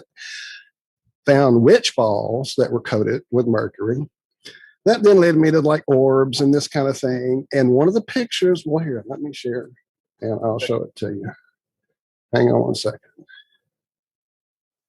Let me find it. I was going to say Philadelphia City Hall was another one that they wanted to tear down, but they decided it would bankrupt the whole city. It would cost that much to tear it down. And there's also a local spot people go to around here called Concrete City. And it was some experimental thing. It's like 10 houses in a circle with a courtyard, some kind of prefab concrete houses, but they tried to blow those up. And they tried one, and it took so much dynamite that they just left them there. So there's something to older concrete. If you Hey Josh, when I popped in and out, I lost host stuff. So let me share again, please. Sorry, I didn't mean to interrupt you there, Beans. But if you take a wrecking ball and slam it up against an old world building, they bounce off. I had somebody asking me the other day about they were talking about the Civil War and where they blew up the buildings, and they were talking about what if they dynamited the buildings. And I said, I don't think they could do that either, because when they do dynamite in rock, when they're blowing up roads and stuff, they drill the holes and put the dynamite in the hole. They don't put the dynamite beside the brick. Right, exactly. They make little holes for it. Yeah, a completely different explosion. But so I found this picture this morning while digging around through all these different little things. And I mean, we've talked about St. Elmo's fire and that it's some type of, obvious tie into atmospheric energy. So what if it is tied into free energy? I mean, look at this depiction of it. That doesn't look like a random little ball of electrostatic charge that got accumulated by the ship being, whatever. That looks purposefully designed that way. And that's the little green part sticking out of the mast. Now let's look down here at the bow and what looks like a cannon with some kind of discharge perhaps coming out of it. What the fuck? There's a, not gonna name any names, I'm just gonna point it out that there's a fella out there running his mouth about a lot of things, and I'm about to the point where I'm gonna make a video on him. But there's talking about how cannons are absolutely real and how they fire cannonballs, and if you want to prove it, if you really want to prove cannonballs or cannons don't shoot cannonballs, once you stand in front of them and prove it, and come on. That is so stupid. Right. Because if you stand in front of a cannon, something's going to shoot out of it. I'm not saying if you put a powder type explosive something and put something in front of it in an enclosed space, yeah, shit'll happen. Definitely. Every fucking time. But I mean, cannons are not cannons. They're not what we've been lied to about cannons. Yeah, that picture blew my mind when I saw that. It's like, we have battlefield with the Civil War, with cannonballs and musket balls and everything. Well, who says they couldn't have gone out there and shot them off in the fields and thrown them out there? I mean, why not? I mean, I don't think that there was a Civil War. I don't think it was American Revolutionary War. I think that was all made up. I mean, if you think that people stood in a line and one would fire at the other and the other would take their turns and right. That's so. What man do you know is going to sit there and let somebody fire a damn gun at his head and not move? A duck. Yeah, the Civil War was a story. Yeah, that's crazy. For the reason why they had to make a fiat currency. Yeah. That was it. The Civil War, just part of the story. Cover for they had to go through and destroy a lot of the towns, and I think that's what they're talking about with Sherman firing the towns. I think they were just getting rid of things. One of those. Yeah, there were over 70 100,000 European troops that just went through and rampaged the South. Hey, think about Sherman's march across the South. I grew up here and in Mississippi, and where I grew up, we would the schools would take trips to the Vicksburg Memorial Park as part of the field trip thing. So I went there numerous times as a kid, both with school trips, with my dad, with my mom, different events. And it was always, it was cool. There were big open spaces we could run around and roll down the hills. I didn't care about all that old junk when I was a kid. It was just cool buildings and old stuff. But when I got old enough to start paying attention, that place weirded me the fuck out. It always did. And then my ex-wife and I, when we went up to Arkansas to get married, because we just wanted to do it, not wait and get our license and do it that day, when we came back through Mississippi, we stopped there with a friend that had gone with us to be our witness. And there were places in that place. This was about 93. Yeah, as a matter of fact, it was 93. There were places in there where there was this domed building with this opening at the peak of the dome, and standing in that building, me and my buddy, Chad, we were both like, dude, I got to get the fuck out of here. There's something weird and bad in this building. Yeah. Get the fuck out. And then around this whole park, and you go around and boom, there's this huge obelisk. And it was, again, this feeling of, oh, let's get the fuck out of here. And it was starting to get dark. And so now fast forward to 1999, and me and the person I'm with at the time, she takes a job in Vicksburg. I start working on the boats there for a little while before I started managing an arcade. And Vicksburg, we start visiting this place on a regular basis. And dude, I thought the energy was from all the deaths and all the people and all the agony that had occurred there. But now I wish I'd known all the MUDFLOOD stuff and all the energy stuff and all the obelisk stuff. I wish I knew then what I know now. And I will go back at some point and find out what it feels like, because it was insane. It was nuts feeling. That I do believe there was probably what they called a Union Army and a Confederate Army, and they had guys dressed up in blue and gray. They probably did have that. But as for getting out there and fighting battles, I don't know what went on in this place, but it was some voodoo, hoodoo, bad energy. I mean, one night we got messed, we were watching the sunset at this one curve. You come around and there's the Mississippi River. So we were sitting there and watching the sunset. And the people, we'd been there so much that they would just let us stay. We'd come and go. We didn't have to pay the fee and all that. So y'all make sure you go out the back exit. We're going to close the front, that kind of shit. Yeah. And so we're sitting there, and dude, as night approached, there was shit in that park with us coming to get us. We were like, oh no, we got to get the fuck out of here. No, it's time to go. It was just fucked up. Whatever went on there was bad. It was bad. I've seen a full body apparition of a Confederate officer before. I mean, straight up, I'll tell you out. I mean, it just, there was something going, there were people wearing these uniforms at some point. I definitely believe that, but I just don't believe the story we were told. I mean, the story we were told is bullshit. We know this at this point. There was no history we've been given is true. None of it. Have you guys started looking into the slavery issue? I had actually kind of dug into that way back when I first kind of got into the flat earth thing, because B.O.B. Was really into flat earth when I started getting into it. Not a rap person at all. Don't really care for it. Not my thing. But his music did it for me, and he was talking truth, so I got there. Yeah. And he got off onto that he didn't think it was true. I mean, this is a black guy saying there was no slavery, and we were sold a bunch of bullshit. And look at the ships and look at this. And I kind of checked it then, and then lost the thread and forgot to go back. So, well, I'll suggest a channel to you, Dane Calloway. He's doing excellent research on this. Calloway? Dane Calloway. And you just search Dane Calloway on YouTube and he'll come right up. He is a really good researcher. But basically, in a nutshell, his point is he is not a mudflooder. I'm trying to get a hold of him, but he's not a mudflooder. But if he was, he would probably get further in his research. But his basic point is that these slaves were the Aborigines of America. And when we came over here, it's not his wording, my wording, they were prisoners of war. That they were here, we took over their buildings and took them prisoner and gave them the ability to become slaves, but under contract. Okay.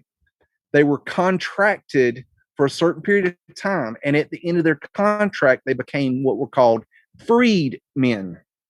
Not free men, freed men. It's a contractual thing. And basically they would work doing whatever they were asked to do, work in the fields or work in the buildings or cook or whatever. And then they were freed. But in order to cover this up, they came up with the slavery thing with the slave ships and the slave trade and the coming from Africa and all this horse shit. Okay. But some other research I'm looking into, I believe, is connected to this. I have not proved it yet, but I think it's something to look into. Let me pull up. There is a guy in from let's see, 1280 to 1337 AD. His name was Musa, and he was an African king, and the kings are called Mansas. So Mansa Musa. Okay. It wasn't this the richest man in history ever? Exactly. This is ringing so many bells. I must have looked into this when I was digging. Yeah. Yeah. Now, he's not the person that I want people to look into. He is just what leads to the person I want you to look into. He took the reins from a guy named Abu Bakr II in the 14th century. And this guy believed that he could find the end of the Atlantic Ocean. And so he had 200 ships built, and he sent them west. And he said, find the end of the Atlantic Ocean. And the ships went out there, and one came back. And he said, they were all sucked up in a whirlpool. There's nothing out there. You know, it's done. And he said, no, fuck that. Build me 2,000 ships. And they got on the ships, and they were never seen again. And this account was given by Mansa Musa to a guy when he went on his trip, his pilgrimage to Mecca. He went through Egypt, and he passed the story off, and the historians wrote it down. He actually when Musa went through, he changed the economy for like 10 years because he gave out so much gold. He totally decimated the economy.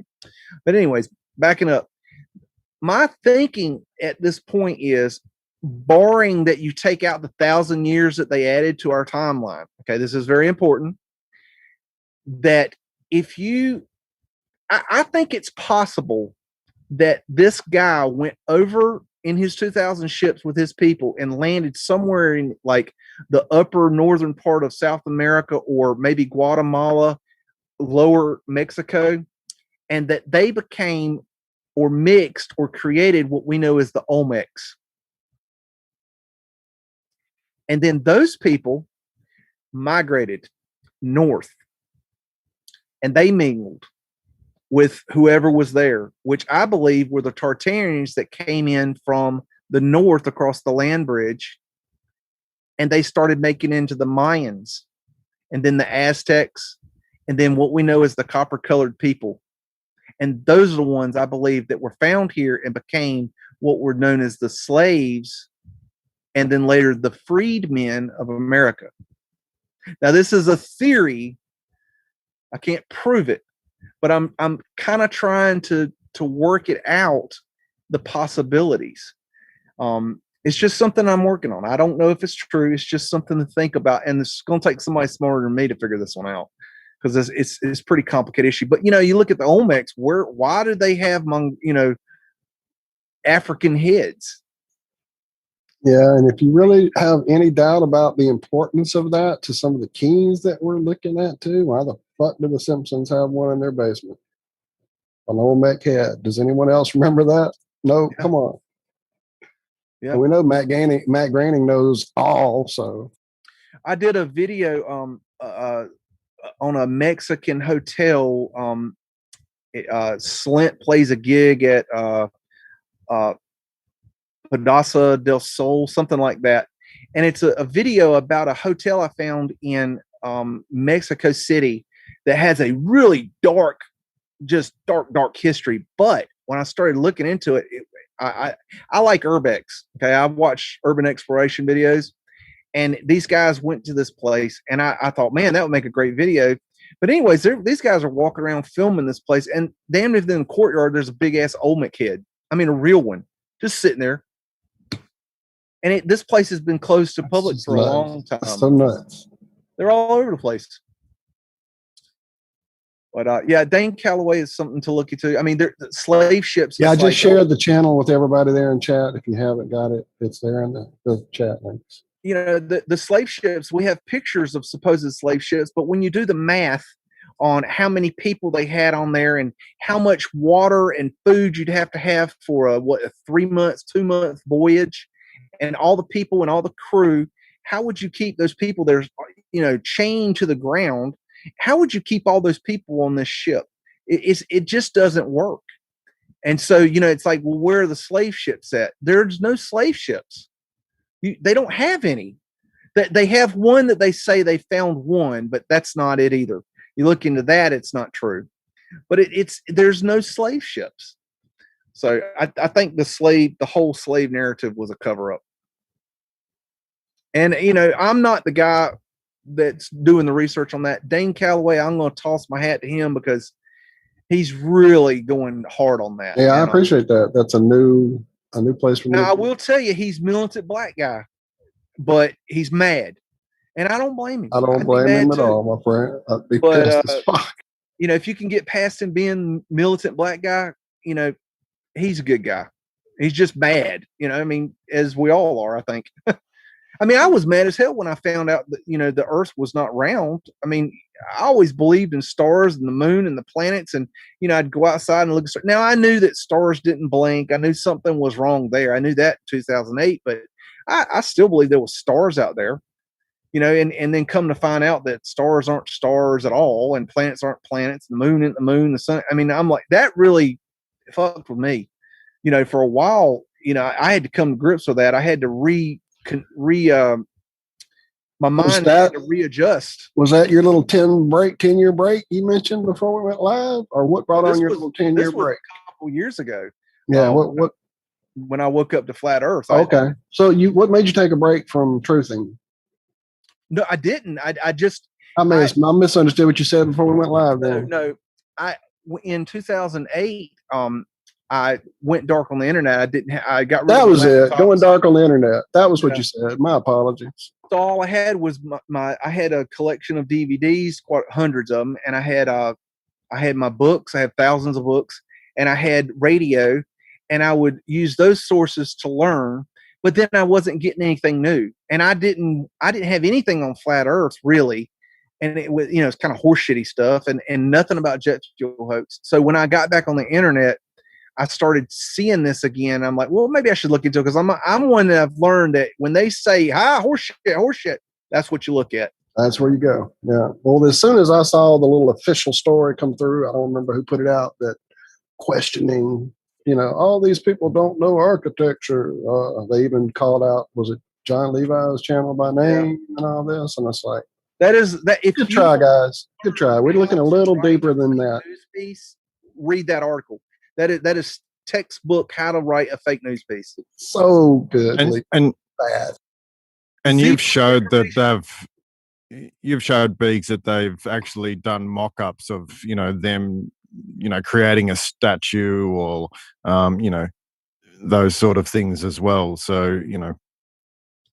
Speaking of, Lucas, I've gone down a rabbit hole of watching artists on my YouTube channel do marble statues. It's actually a pretty incredible technique. They have this old wooden thing called a pointing device. And yeah, I don't want to get into it too deep. I don't want to show the videos yet. We'll get into it on another show for sure. But we've all questioned that idea of how the frick do they make these nets on a body and all this kind of crap. But I think they're 3D printed. See, that's kind of where we all are too. They had to have printed that shit. There's no way, even some kind of like, you couldn't mold it even if you did it in like Fimo clay. You couldn't do it. It has to be. We're building houses now with 3D printing. Yep. I don't know if you've seen that. But when I was talking to Campbell with Autodidactic, I made the point that back in the old technology, you know, we don't see they had TVs or telephones or any kind of technology like that. But, you know, if you were to, if let's say somebody came in and took over our country today, right? And they decided to get rid of all our technology, what would they do? They put it in a pile and burn it. What would burn? Everything. You'd have nothing left. Is your plastic TV going to make it? No. Well, think about some of those, what they were calling time traveler videos back. I don't know. This was probably before I even found the flat earth stuff. And it was like shots of like scenes from maybe a Charlie Chaplin movie. And there's an old lady walking down the street. She's talking on a fucking cell phone. There's no other body language that fits. It's not an ear horn. It's not, she's talking on a fucking cell phone. And then there's another shot of some group of girls coming out of like a factory, and it's everybody's getting off, and she's playing with her fucking cell phone. We know the body language. We know what she's doing. We see it every day. There's no doubt she had a fucking cell phone. Well, Paul Cook brought up some videos, and he had the looking mirrors as well. You know, they were basically, it's like a Skype call. Yeah. And so it was basically a TV, but it was like a mirror. Yeah. We're too stupid to understand the technology they had. We're idiots. I mean, they give us an idiot device. They'll give it to you free before enough. Yeah. You know? So, yeah. Or just scrying mirror. I mean, yeah. And, you know, the other thing to bring up, if you want to, keep going back to the Mercury thing, I mean, some of the mirrors had Mercury backing rather than silver. So it nearly always seems to me like leads back to this, even when you look at my sort of feelings towards, steam engines and stuff. I think they were somewhat modified, or you see these large like steam power plants, but then, I've done some research where people have there's articles and they're saying, well, Mercury's a working fluid and they use it like in a steam engine. So did they not know how to use these technologies and we're using a different way? I don't know, but it's extremely interesting. The steam was here. That was definitely here. That is old world technology. That's why it's all underground. I know some guys that actually worked on the steam tunnels in on the equipment down there, and they've told me things there. That was definitely here. I don't know why I thought about this, but I ran in this video a couple weeks back. I put it on my MeWe channel, and it's this lady who married this guy who was some kind of English royalty guy, and they had this big mansion. Okay, and she's one of these social media jackasses that gets out and shows everybody their whole life, thinking people care. And during the fake event that they recently had where you had to cover your entire grill, this lady decided she had to stay home, and she was just starting cold water submersion therapy. And so she decided she couldn't go to the gym to do it, so she decided she would get in her pool. Well, her pool is a natural pool. It's a natural stone pool. Now, this pool is a little more than what you would normally call a pool, seeing how it's bigger, much bigger than an Olympic-sized pool. Okay? Not only that, there's two of them. So she went out and she got in this pool, and she's swimming around, and the water is absolutely green. And so she asked the gardener, is there any way to clean the pool water? He goes, oh, yes. She goes, well, can I film it? And so for her show, she filmed them cleaning this pool. And so they drain the pool, and it's a naturally fed pool, and they have to fish the cork out, and they got that out, and they get this thing drained out, and there's newts and tadpoles and all kinds of critters in this thing, and there's 4 inches of algae. I mean, this thing is absolutely disgusting. It's made out of stone, and there's 2 of these pools now. And he's talking about the pool and how when it was constructed, and they say, well, she's like, well, when did they construct it? He's like, well, we have the earliest maps of the property that we have show the pool on there from like the 1600s, but nobody knows when the pool was made. It's like we built the house, but we don't know who built the pool, and the pool's bigger than the house. I mean, it's just stuff like this. It's incredible. It's like Versailles. You got this absolutely humongous structure and not one damn bathroom. Yeah, get this. In Indiana, it's a lot of cornfields in the center, north central part of the state. Well, all of the cornfields have these big, giant set of woods right in the center. You know, prime for, farmland.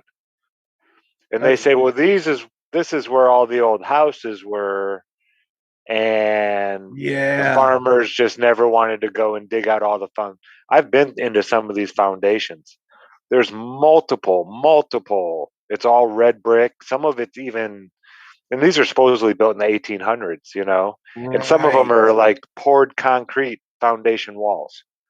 Before I forget, that was one of the main things that broke my brain when I moved to Vicksburg as well. There are still streets paved with red brick there. Yeah. I've been to Vicksburg. So you know the streets I'm talking about. Yeah. The hill, it's the hills. Like yep. Yes, sir. Yeah. I've been to Vicksburg. Oh, you know that talking about Indiana, you may know of this, maybe not. I used to tour. I was into audio, video, and production, and I toured for 2 years straight. Went to 27 states in 2 years, and went to multiple cities multiple times, and just on and on. It was. I'd wake up in a hotel room, wouldn't know where I was, that kind of thing. And anyways, we stayed in these hotels and did some shows in the hotels. And the hotels were called Jumer's Castle. Have you ever heard of those? No. Okay. They were in the Des Moines, Iowa-ish area and around that area, Indiana. They were in that area. What's the 5 Point kind of area? Can't remember what it's called. Anyway, wow, that's wild. Well, that area, in that whole area, there was, I don't remember how many. There was like 6 or 7 of these Jumer hotels. And what's interesting about this is that they look like castles.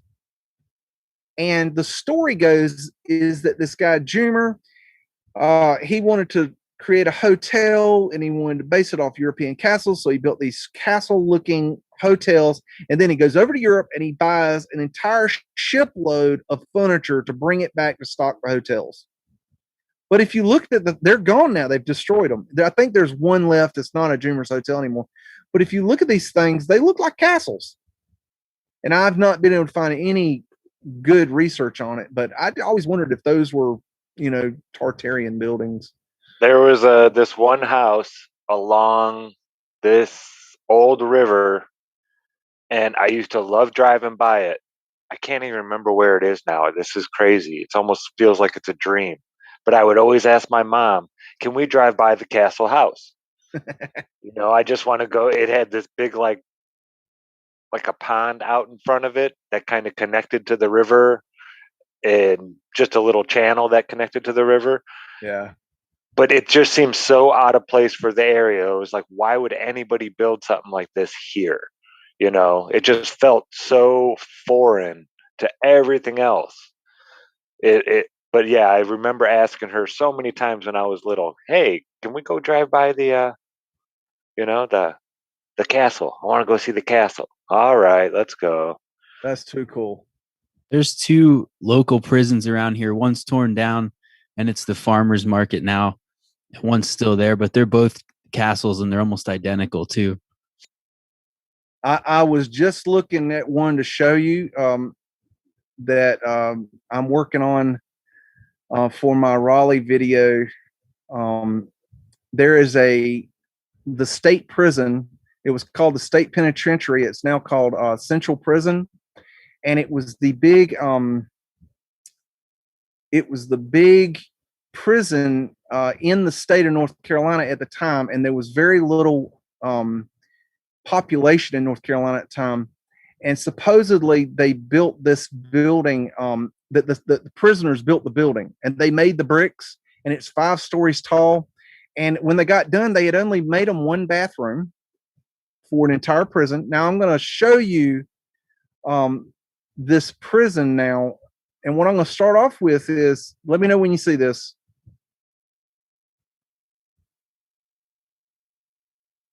Okay. I see it. This is the prison today. Okay. It looks like a star fort. What the fuck? All of this is new. Now, except this wall right here. You see the wall? Yeah. That is a stone wall. They quarried the wall from right in. See where this building is here? They quarried this stone from here. Now, this is the wall to the original prison. That's the original prison.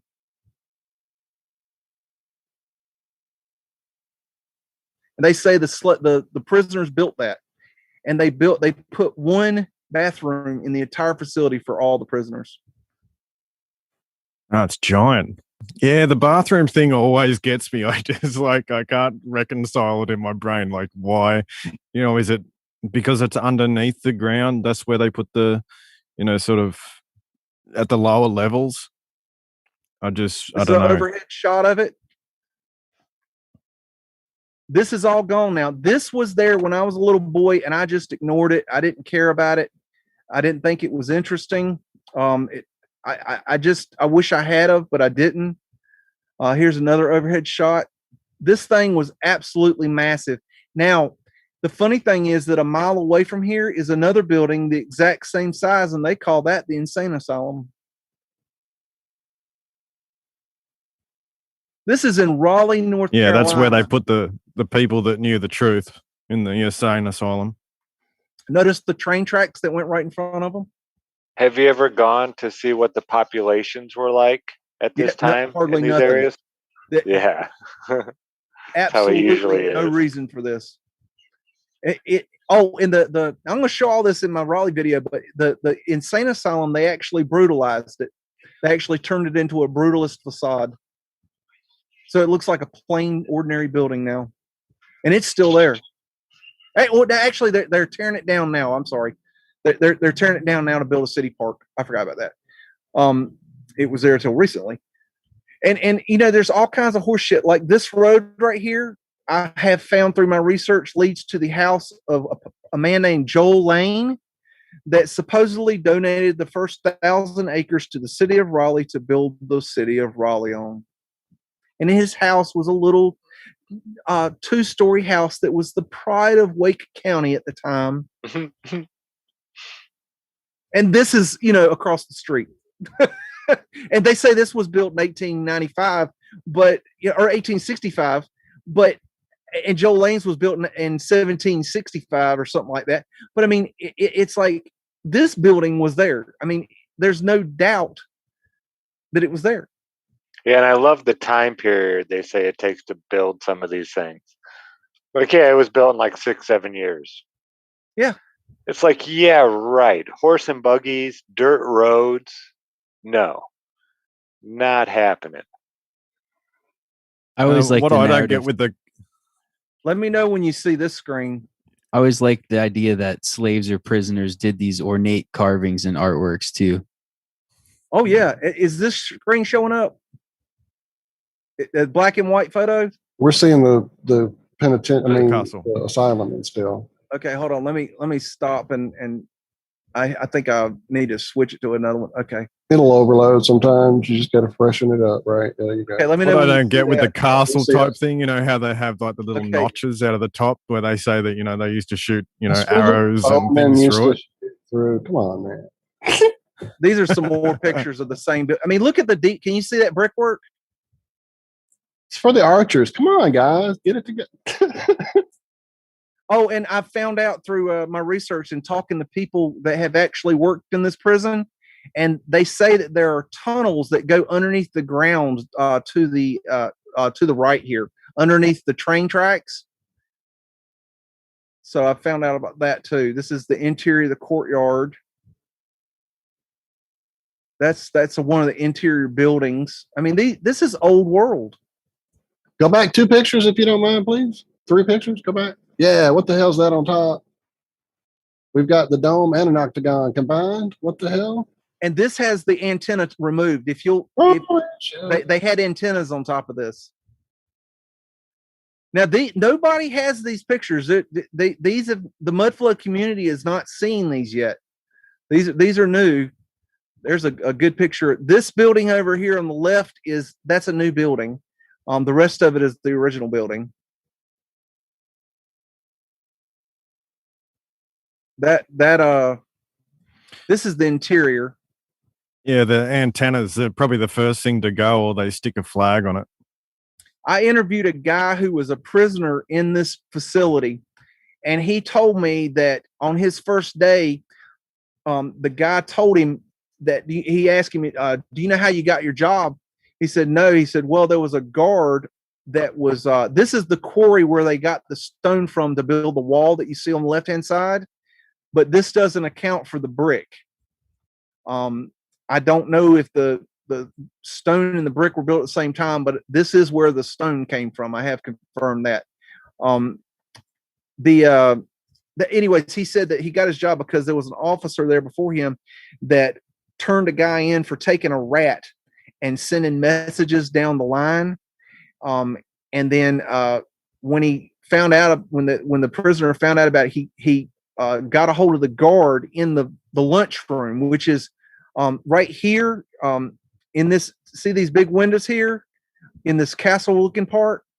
And supposedly there was a broken window, and the guy just reached through, grabbed the broken glass, and cut the guy's throat, and it killed him right there on the spot. But my point is, if this is a prison, why are you going to put glass that's so easy that for a prisoner to break? Now this is a guy that worked in the prison. I don't know how much more I've got so much data on these things. So do you reckon those guys were really? Today. Do you think they were really playing baseball there, or do you think those were just overlaid on top to say, "Hey, look at what it sure looked overlaid to me too, Josh"? I was thinking that fun time these prisoners are having. I've got. Let me see if I can find it. This is when they were demolishing it. You can see the internal workings of it. I've got apparently the Adams family lived over there to the right. Yeah. What the fuck? That's the front of the Adams family house. It literally is. This is a weird picture. Supposedly there was some college kids that were walking down the train tracks one night, and they one of them dared the other one to climb this power pole, and when he climbed up, it shocked and killed him. And this is a recreation of the death scene, which is in the background. You see the prison. I just thought this picture was really freaking weird. Yeah, it's pretty bizarre. Here you can see the mud flood windows here on the bottom. This is one of the few pictures you can actually see the mud flood windows. Yeah, and they've got a ramp on the left-hand side there going up. Right. Yeah, they accommodated the lower. Back out a little. Yeah, and that whole shoring up of whatever was part of the mud flood there to make the train tracks. I mean. And not to mention, you see the wood fence in front of them? Yeah, that's what I'm saying. The way it's shored up with those boards and the way that has to be there to contain that. My uncle and I literally built one of those in the front yard of a house that we moved into to build us a front yard because it washed away all the time. So that when I saw that, I flashed back. That was the containment fence for the prisoners. This is security. That's nuts. I mean, seriously? You're going to build the stone wall in the back, but you're going to put a wood fence on the front? I mean, I'm trying to find a picture of I don't know if I can find it. They did a thing where they brought in famous boxers and had a boxing match there. I've got the picture somewhere. There's another story about this place that Carbine Williams. I don't know if you've ever heard the story of him. He's the guy that invented the M1 rifle for the American military. And the story goes that Carbine he killed a guy and he got sent to state penitentiary. This is in Raleigh. This building I was showing you. And he was a very handy inventor, and he wanted to help with the war efforts. So he designed the M1 rifle where it would, when you shot and reloaded, it would reload the bullet automatically. He designed that mechanism, and he built this in the machine shop of the state penitentiary and would hide the parts in the wall. And then he got found out, and when they found out, they gave him a pardon, and he became famous. And there's a movie about Carbine Williams. He's a real famous guy, and he actually lives right around me. Well, I almost asked you, wasn't that a movie? But I thought, no, I'm remembering some silly like comedy or some shit. But Now this is actual history, but that there's some real good history behind this place. It's an amazing structure, and that's just one of the build. I'm doing every building in the town, in the city. I see. The reason I'm doing Raleigh is that when I was doing my research, I thought, well, what city can I look into to prove this to myself? And I thought, well, everybody's done all, New York and Chicago and Seattle and all these cities and all this, Melbourne, Australia, they've done them all. Okay. And I thought, well, let me look into Raleigh because that's where I'm from. And I come find out nobody's ever touched it. And I thought, well, hell, I'll look into Raleigh because I know there's no mud flood in Raleigh. Well, I learned I know absolutely nothing about my hometown. They have destroyed it, burned it, covered it over, hidden it. I didn't know that not only there's one underground Raleigh, there's two. I didn't know that we had a trolley park, much less two. I didn't know we had pavement lights throughout downtown that are still visible today that I've walked on before. I had no idea. I didn't know there was mud flood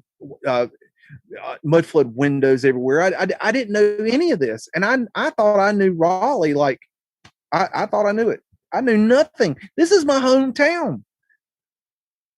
So I'm suggesting everybody look around because your hometown is probably more interesting than you have any idea. And don't just look around. Don't walk around downtown and go, oh, that could be, or that. No. You got to go to the history. You got to look up the documentation. You got to dig in books. You got to look at the pictures and the videos and the films because it ain't there today. They have destroyed. Hell, there's a town near me called Fayetteville, North Carolina. They burned the whole city down. There's nothing left. Yeah, I got one for you. Hang on, sir. Yeah, there's multiple. Go ahead, Zach. I was going to say there's multiple cities in Indiana's history. It shows that they destroyed. They said that they built them because of natural gas veins were found near them. And these huge factories and all this stuff were built and this and that. And then the gas ran out and then everybody just left and they tore down all the buildings. Right. But they still have all these foundations and this and that. It's like, I'm not buying that.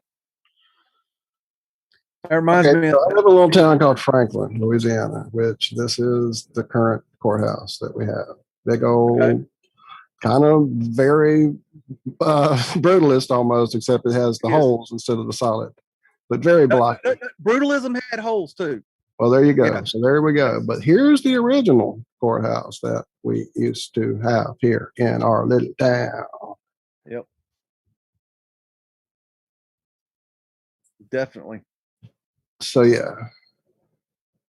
And you're saying like, some of these cities look like they've had a bomb go off in them as well, don't they? Like you're saying like that they, can't be some of these buildings that, they can't knock them down easily. And yet you look at them and they're just completely devastated. And they say they did it with cannons.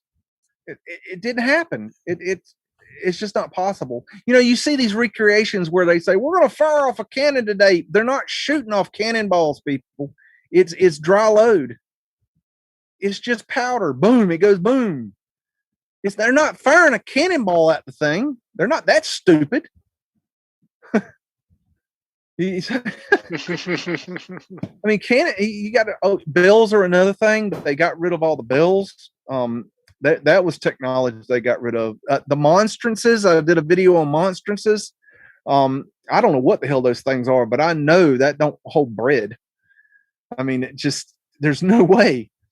And some of those bells are huge, aren't they? And they're like single cast.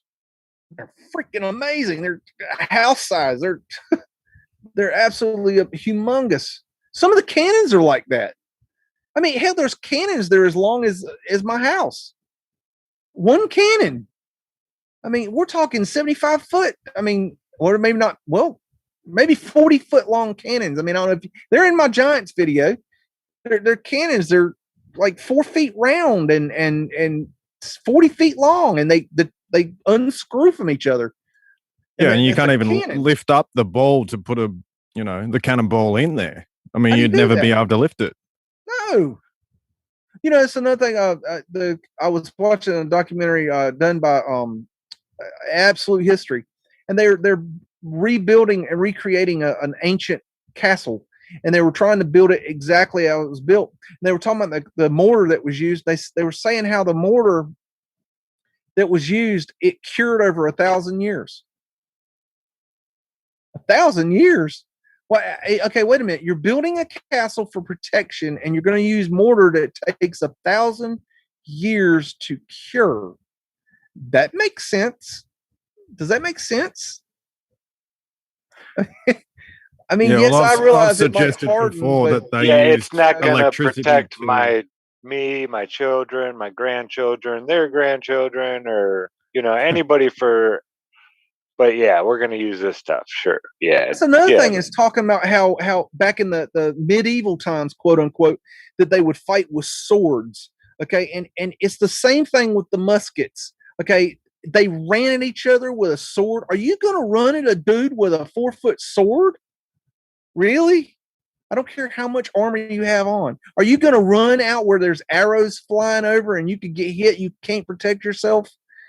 I mean, it just doesn't make any sense. How do you know your man from the bad guy, the man you're fighting? Okay, yeah, and let's say the Revolutionary War, you had the blue and the red uniforms, but in medieval times, you'd have suits of armor. They're all silver.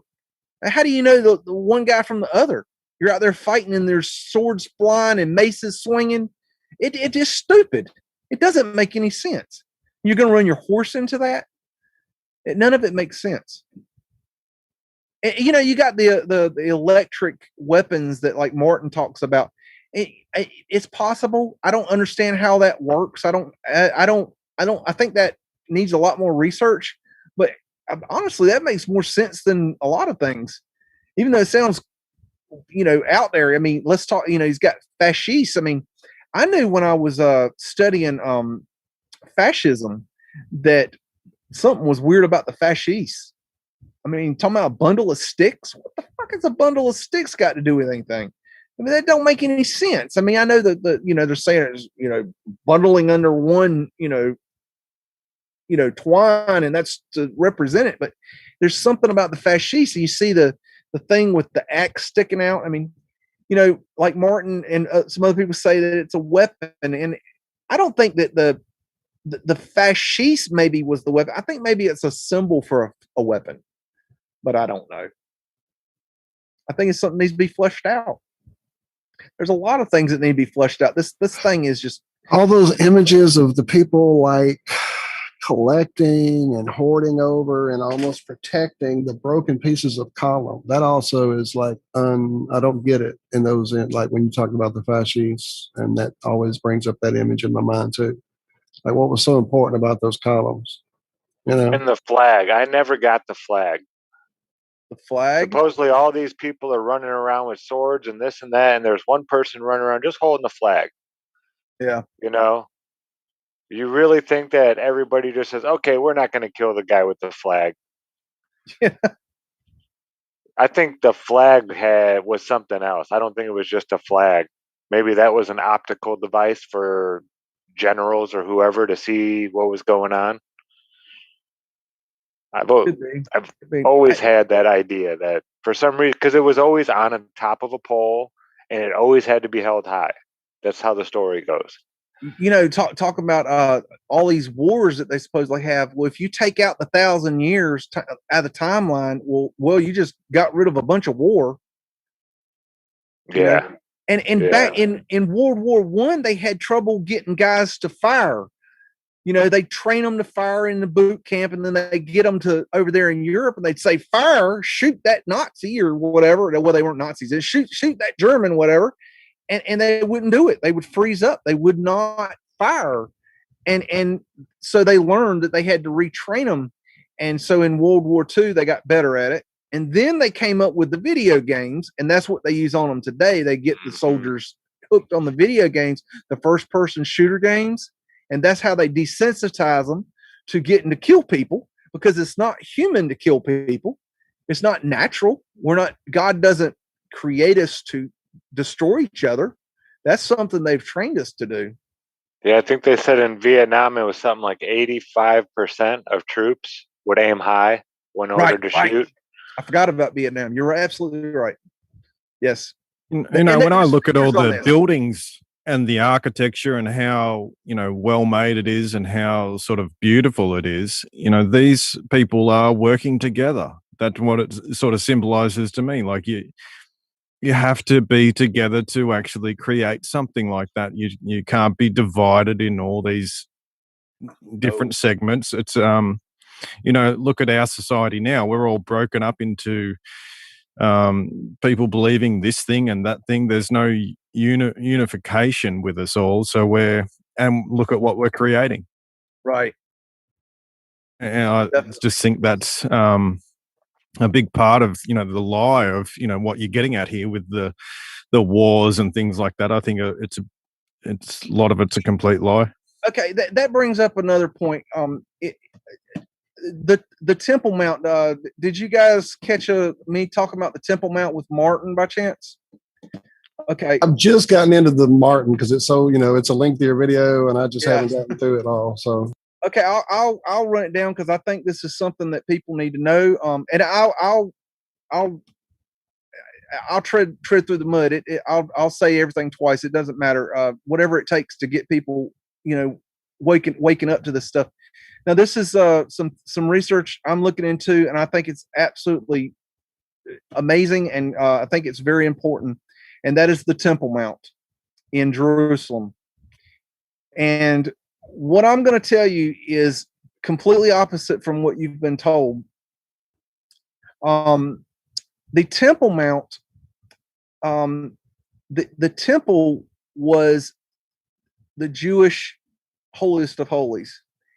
And when the Romans came in and destroyed the temple in 70 AD, the records show that they destroyed it down to every last stone, including the foundations.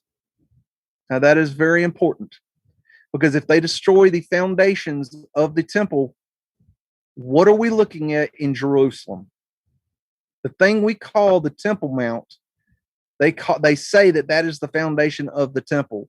If they destroyed it down every last single stone, including the foundations, what the hell is the Temple Mount? I'm going to tell you. Now, the Temple Mount is what is called Fort Antonia. I've got some pictures here. I'm going to show you here in a second.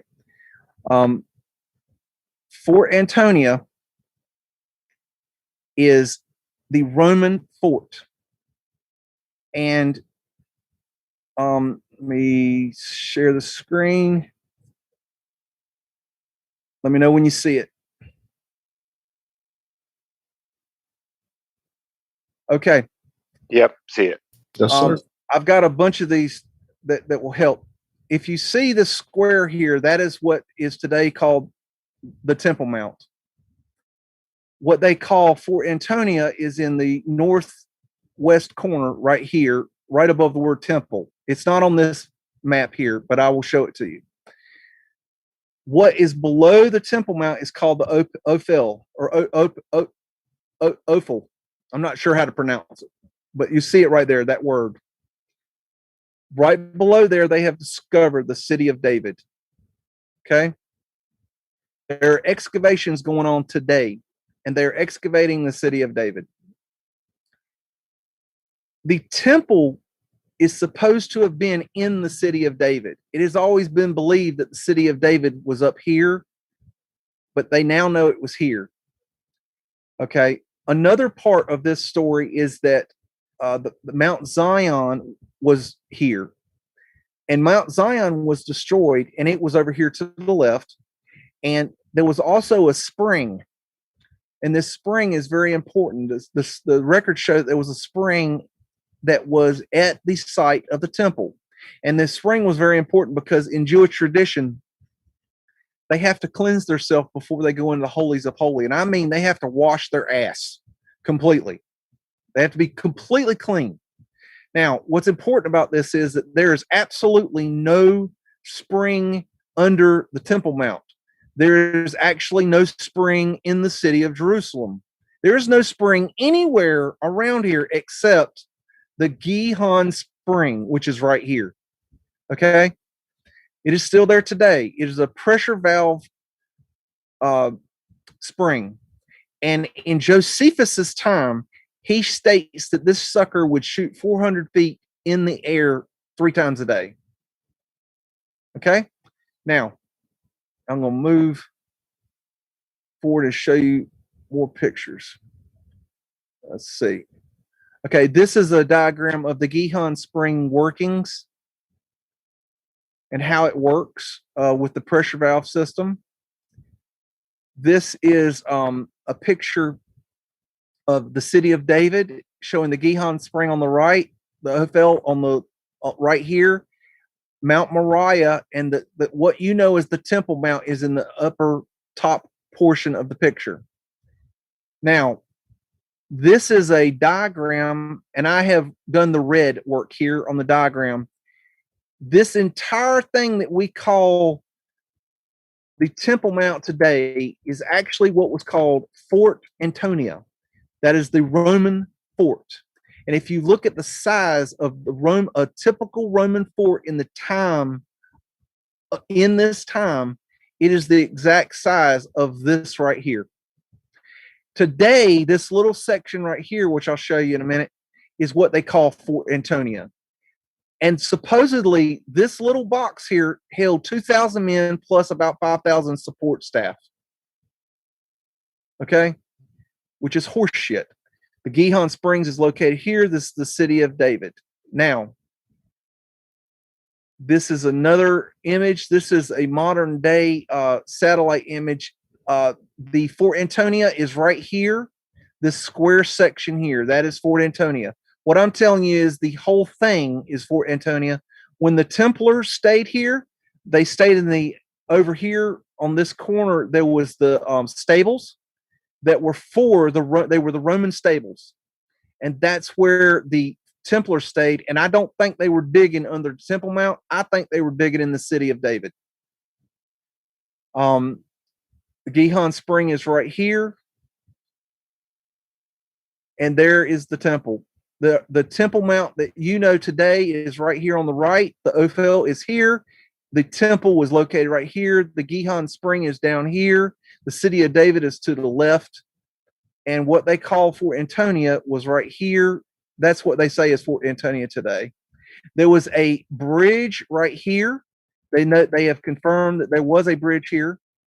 Okay, and this is what led into between the Roman fort and the city of David, which led into the Temple of Solomon. Here's a quote from Josephus. It is now demolished to the very foundation and hath nothing left. They're talking about the Temple Mount. Okay. Wait a minute. I think I went too far. There's another image that's kind of the same.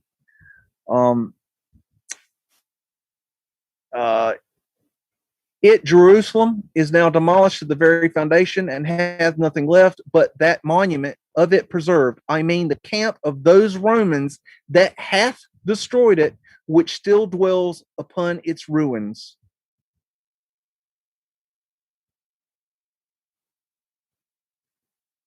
Now, as the Tower of Antonia, it might seem to be composed of several cities. For if we go up to this Tower of Antonia, we gain the city, since we shall then be upon the top of the hill.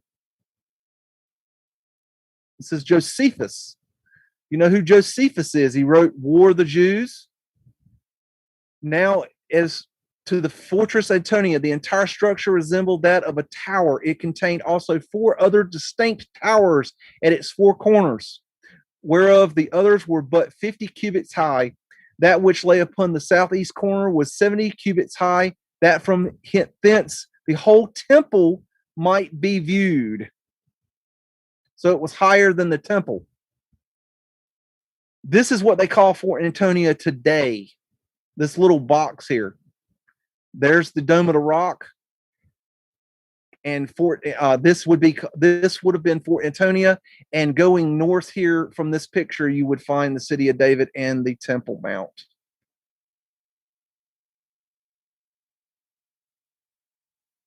Now as to the That's fortress Antonia, it was amazing. situated at the corner of two cloisters of the court of the temple, of that on the west and that on the north. Now as to the fortress Antonia, it was erected upon a rock of 50 cubits in height and was on a great precipice. Anybody know of a rock? There's another image. You got Fort Antonia on the right, which we know as the Temple Mount, and you got the Temple of Solomon on the left, with the Opal on the right in the center, and with the bridge in between the two.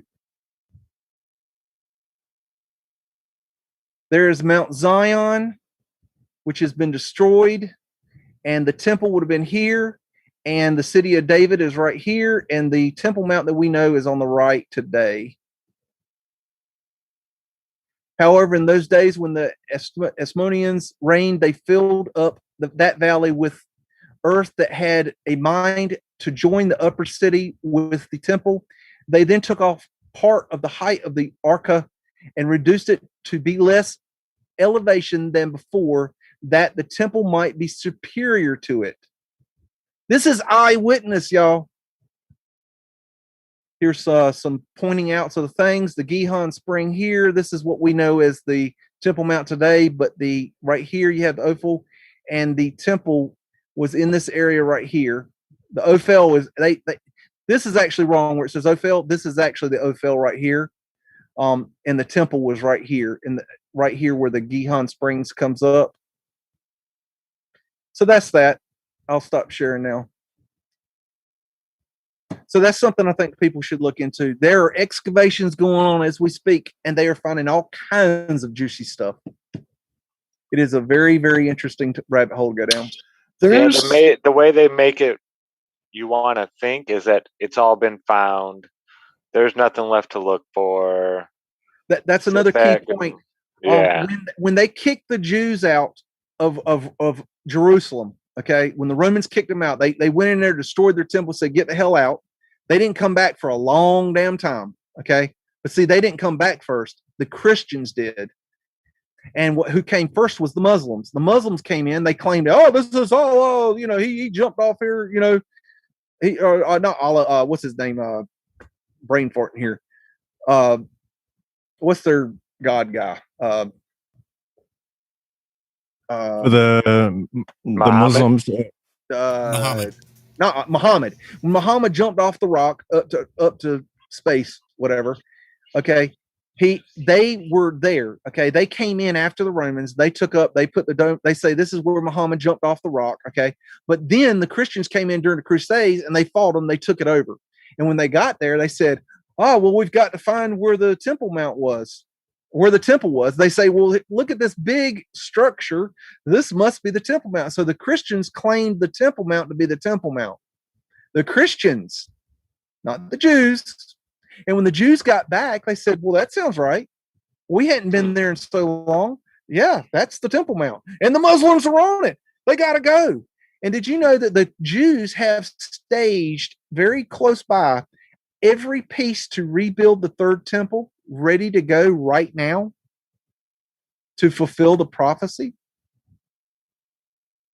This stuff I did is hear important. about something like that. Yeah. What if the Muslims and the Jews found out that the temple was not where the temple was supposed to be? The Muslims and the Jews could live in harmony. The Jews could build their temple. The Muslims could have their rock. Everybody's happy. But no, they want us fighting. And if you look at what's his name? Lucifer dude. It wrote the plan for the 3 world wars.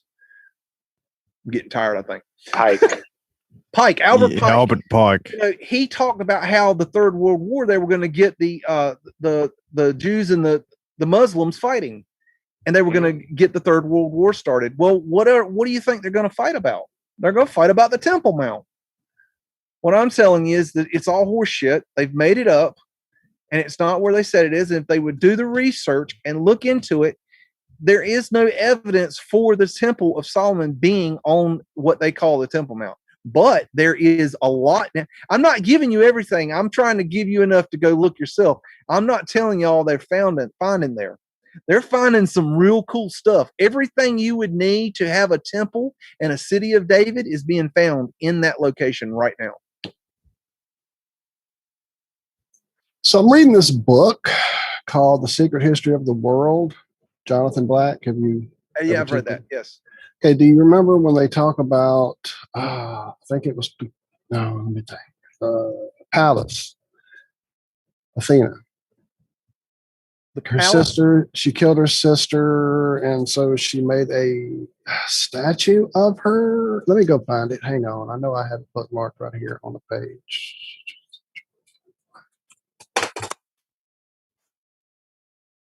Okay. Yeah. So let me think. Let me go back far enough to make sense of this. We know from antiquity, Isis was identified with Athena, the Greek goddess of wisdom. Athena had a half sister, a dark-skinned girl named Pallas, whom she loved more than anyone. Carefree, they would play on the plains of Anatolia, running games, wrestling, blah, blah, blah. One day, she got distracted and accidentally speared her sister to death, Pallas to death. From then on, she called herself Pallas Athena to acknowledge the dark side of herself. She also carved a statue of Pallas out of black wood to memorialize her. This statue, called the Palladium, carved by the hand of a goddess and washed by her tears, was revered as an object of world-changing power in antiquity. When the people of Anatolia kept it in their capital, Troy was the greatest city in the world. The Greeks wanted to know what the Trojans knew.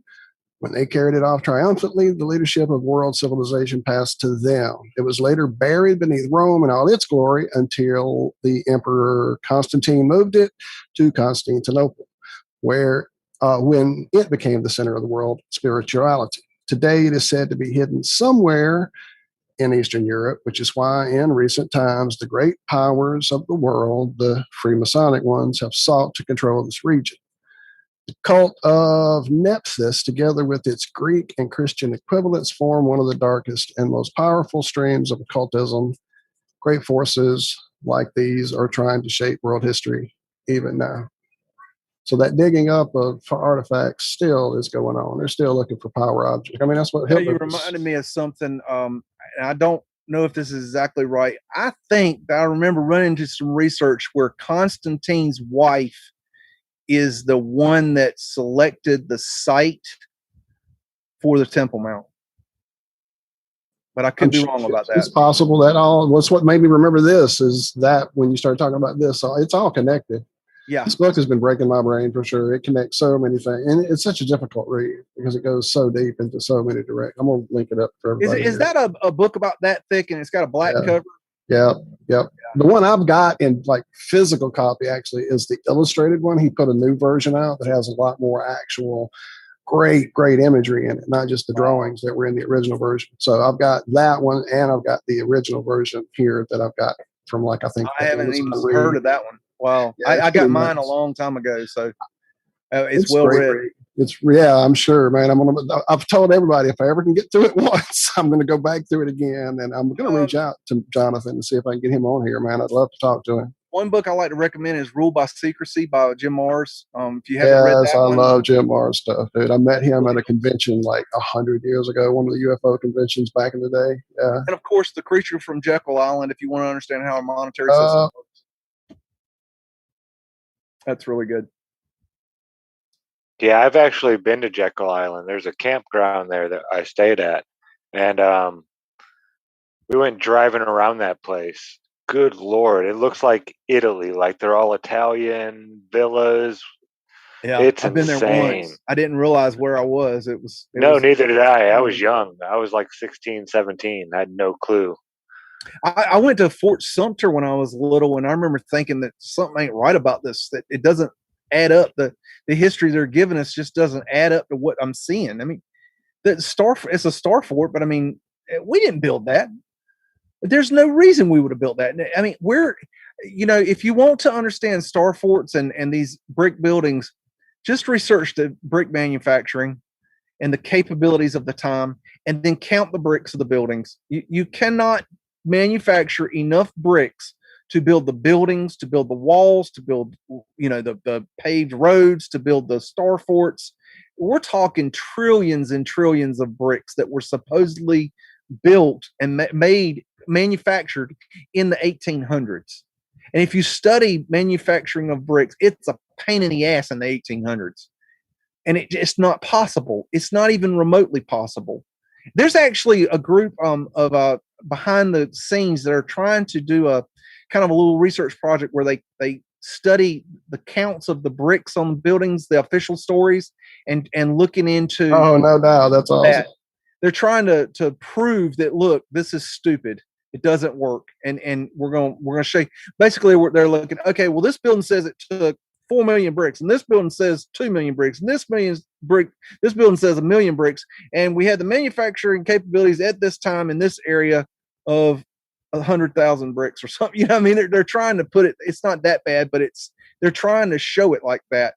And it's some of the big guys behind the scene that you've heard of. I'm not going to give away their all their secrets about it, but I think it's a really cool idea. But is there y'all have any questions for me that I haven't covered? Because I can run my mouth now. I mean, that's just fact. No, man, this has been awesome. You've showed me so much stuff I haven't seen before. Been on 8 directions, right? Exactly. Great channels. I've tried to link them up for everybody there in chat. Truly. There's so many things, man, you've hit on and got me off. I've dug up. I've got pictures over. I've got 50 tabs going, which is my worst thing when I get too excited and I have too much research I'm doing behind the scenes. So I love it. Thank you. It's been great. You're welcome. What do you think? So, I mean, we talk about MUDFLOOD, we talk about reset, we talk about this electromagnetic world we live in, this battery that we exist upon. So what do you think? Is it cyclic? Is it something that people do and make it happen? Is it the power mad getting too power hungry and overloading their machines? Is it us just a part of it? We have to erase this place and start over at some point? Both. All of the above? I think it's cyclical. Everything is cyclical.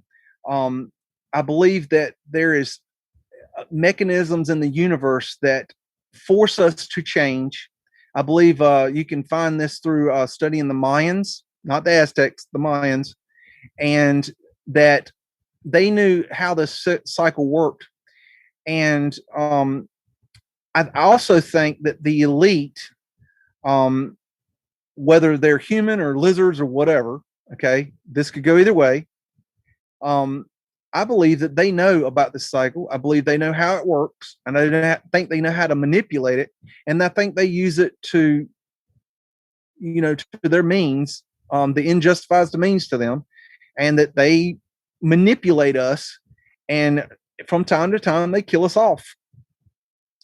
And I think this is something that's happened again and again throughout history. And it's, I think, quite possible we're prepared for another one. But I think it's something that they can't control. I think that's why it's not started yet. I think they're not in control of that. Because that's something, when I woke up in 2008, this is a funny story. I met this, I knew this lady, and when I was telling her about my awakening experience, obviously she didn't know what I was talking about, but she said, my mother and father got divorced because 15 years ago, he started talking about this same stuff, and she thought he was crazy. And he said, screw this, I'm going to live in the woods. And he went up to Canada and lived in the woods. And I remember distinctly, this is 2008, mind you, I remember thinking, there is no damn way that I'm going to be sitting here 15 years later talking about this shit without it starting up. And I'm in 13 years now. And also in 2008, I told everybody I knew they were January of 2008, I told everybody I knew that they were getting ready to collapse the economy. And I knew nothing about economy before that. Okay. I didn't know anything about our monetary system or gold or anything like that. I didn't know anything about stocks, bonds, none of that shit. And I told everybody they're getting ready to collapse the economy. They're going to crash the stock market, get everything out, get prepared, blah, blah, blah. Everybody thought I was absolutely a cuckoo clock. That was in January 2008. If you know your history, in October of 2008, what did they do? And the only reason I knew that is because I woke up. But it's when you- subprime mortgages. Yeah. I mean, you know, define all these esoteric financial things that they got going on. They don't even know how they work. Okay, you know, this is something that people don't understand about our financial system, about the stock market. They have servers set up in the stock exchange, and these servers, each of these big, you know, Merrill Lynch and all these big companies, these big stockbroker companies, their servers are in line right after the main servers for the stock exchange. And what happens is, through technology, okay, through networking, that information transfers to their servers first. And so within billions of a second, they get the information before you do. And so they then have algorithms written to buy or sell based on these things. So they can, without doing a thing, their computers are buying and selling these stocks a billionth of a second before you ever even know that the stock is dropped or raised or anything. The stock market is not only rigged, it's the fool's game. Get out of the stock market. You're crazy. And if you have paper gold, you have a nice shiny piece of paper. You don't have shit. Because if this thing collapses and all you got is a piece of paper, you're stuck with toilet paper. That's what you got. Well, you're exactly right. I mean, in 2008, and that the system did die. They propped it up. They kept it going, and now, because they've just kept it going with this Ponzi scheme, like you've said, they rig the markets. Like, you know, JP Morgan has its own derivatives sort of system for silver and all the rest of it. And basically, we're waiting for the end result of basically a dead system. You know, it's a zombie at this point, and whenever they feel like it, whenever Jenga. they feel like it, one little peg out, and the whole thing is going to collapse. They're just waiting for the right time. Yep, it's gone, and they're in complete control of this. It has nothing to do with the price of corn or a war over in China, or it has nothing to do with nothing other than they want it to do a certain thing at a certain time. Yeah, and they're setting all the rest of it up, like the food supply, everything else. They're getting everything else Come on, in guys, line, you saw ready that to boat get stuck in the it. canal. Come on, don't act like. Yeah. And see, normally you'll know if you watch any of my channel, you'll realize that I don't talk about this stuff. And the reason I don't talk about this stuff is because honestly, nobody gives a damn. Look, they took down 2 towers in broad daylight right in front of you, and then another one in the afternoon that you really should look into, Building 7, if you haven't looked into that. They took down 2 big ass towers with scalar weapons and explosives in broad daylight, and nobody gives a damn. And they say, you know, it's 3,000 people. No, it's not 3,000 people. You need to look at the death toll of the wars in Iraq, the wars in Afghanistan. You need to look at the 9/11, the 911 workers, the firemen and the police officers, the workers that went down to ground zero and cleaned up that mess. Those are added to that death toll. We're talking hundreds of thousands of people on 9/11. But nobody cares. That's why I don't talk about it. Nobody cares. They got away with it. They got away with it. Get over it. We need to move forward. Mud flood, flat earth, we got a chance. Hells yes. The rest of it, man, you're talking to brick walls, man. It's a fucking show. Care. Yeah, they just sit down and are entertained by the show. That's it. Oh, yeah. Working on tune in. Where's the video? Whose channel's it on? Nobody around me gives a damn about what I'm doing. They don't care. They don't watch my videos. They don't ask questions. They don't want to know. They don't give a flying fuck about what I'm doing. Nobody cares around me. There's not one there in my zip code. I don't think there's one single awake person. I haven't met them in 13 years. I haven't met them, and that's sad. I know they're out there. I'm talking to them They're right out now. there. They're out there. It's just, But they're not here. I know you think that. You truly think that. I used to think that, truly. And then I started walking around my little town, and dude, I started playing this stupid game, trying to get my girlfriend walking, etc. We're not going to give it any more promotion than I did when I was into it. But I used to walk a little bit more than I do now, let's say. But walking around this town, I meet up with folks I've never met before, taking pictures of the courthouse, the old courthouse, not the new court. I mean, the old post office, not the new post office. And I'm like, well, why are you taking those pictures? Just wondering, taking pictures of the weird windows at the bottom and stuff. Found out they were interested in the old Masonic style buildings. And did I know there used to be a courthouse? And I'm like, yeah, I know a lot about this old courthouse and stuff. And we started talking, and then we got on to, I don't remember if it was just the Masonic talk that eventually got us into what all they cover up, and then NASA's being fake. And I'm like, oh my God, who have I met in my little town? And then boom. Well, do you know the Earth's flat? And I'm like, well, as a matter of fact, let me give you a little channel to check out. That happened once downtown, and then not too many, maybe a month, 6 months, I don't know, within that same year, I met a guy at the park that I could walk around. He had his dog out. I had my little drone out. My drone got lost. He helped me find it. We started talking. I think it was during election year one time, and blah, blah, blah. And I'm like, I don't really pay attention. It's all a show and, whatever. Well, let's talk about some truth then. And before you know it, he asked me, well, what do you think about this whole flat earth thing? And now he's a buddy here in town. So, I mean, they're out there, man. You just got to pound the pavement and dig for them. And it's just like anybody else. They probably had the same path of, okay, what have I found out? Well, let me talk to my girlfriend. Let me talk to my wife. Let me talk to my brother or sister, buddy, and they just flip out on them, so they're not going to talk to anybody else. I have a quote here somewhere. I've got to find it. It's a quote supposedly said by Jesus, and that's a whole nother rabbit hole. If you want to know the Jesus thing, research the letter J. That's a whole nother topic. But Jesus supposedly said that the people that believed him the least were the people from his own village. And that's absolute truth right there. I don't know if the man existed or didn't exist, but that's truth. The people that your best friends, your family, the people you know the best are the ones that are going to think you're all Looney Tune. They're going to think you, because how do you know something they don't? Mm-hmm. Yeah, they've been here the whole time with you. Yeah.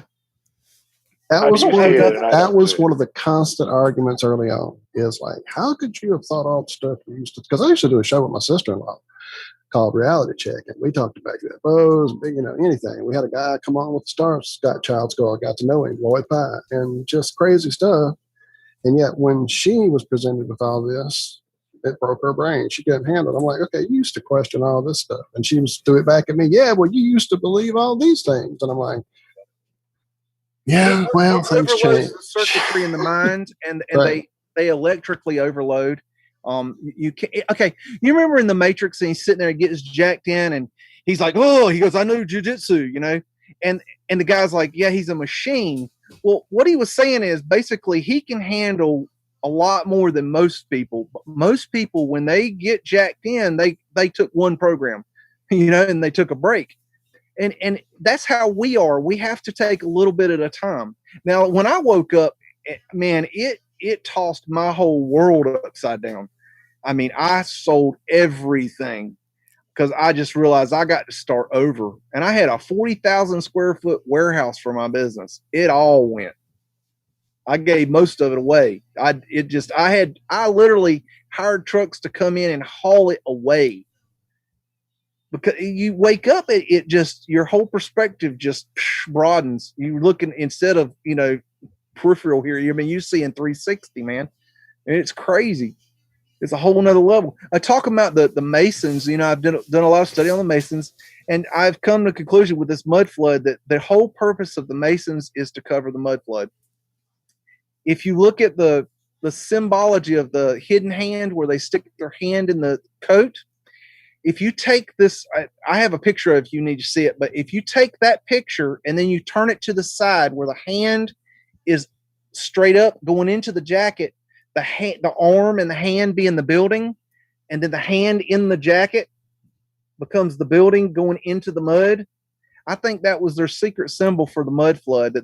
I believe that they were the ones that were there to coordinate the mud flood cover up, because they had to have coordination for this thing. It didn't just happen willy nilly. They had teams and laborers and construction men and masons. They had all these people and had to be coordinated. You had the books that had to be covered up and maps that had to be changed and pictures that had to be burned. They covered so much up. There had to be an organization.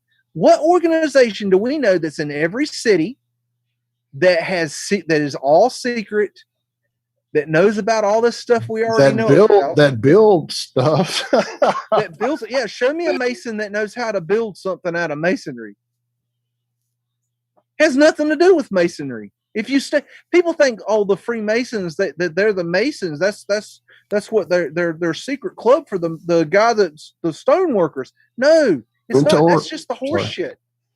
Went to Oregon, visited my brother, found out a lot of stuff in Oregon. We went to visit what's it really called? Damn it.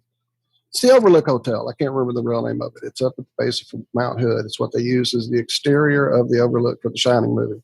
Not the interior, the exterior. So we went to visit this hotel. It's been there forever. And when you see it, it's a fucking Masonic looking building. I'll find it and show you all in a minute. So in there's this whole series of things on this wall telling this story of how this guy, this Mason, decided he was going to erect this whatever. Did he go get his fellow Masons? No, he got the indigenous people, and he got some Mexican people, and he got some other cultures, and he got them to come in and help him build this freaking thing. Not Masons. What the hell? I thought that's what Masons did.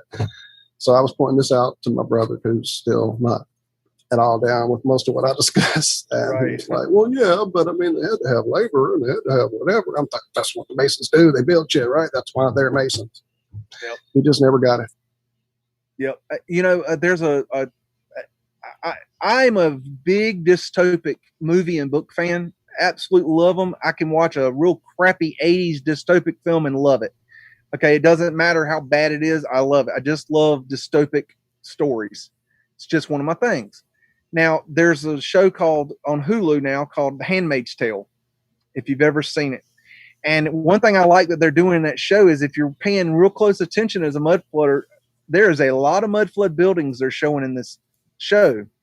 And there was one particular, I want to do a video on it. They did a show where they had a house that they had. It was the house where the character June gets to meet with her daughter, and they take her out in the countryside, and they meet her in this big house. Well, I looked at that house and I thought, gosh, that's a mud floor. I ought to see, what the filming location is. Oh boy.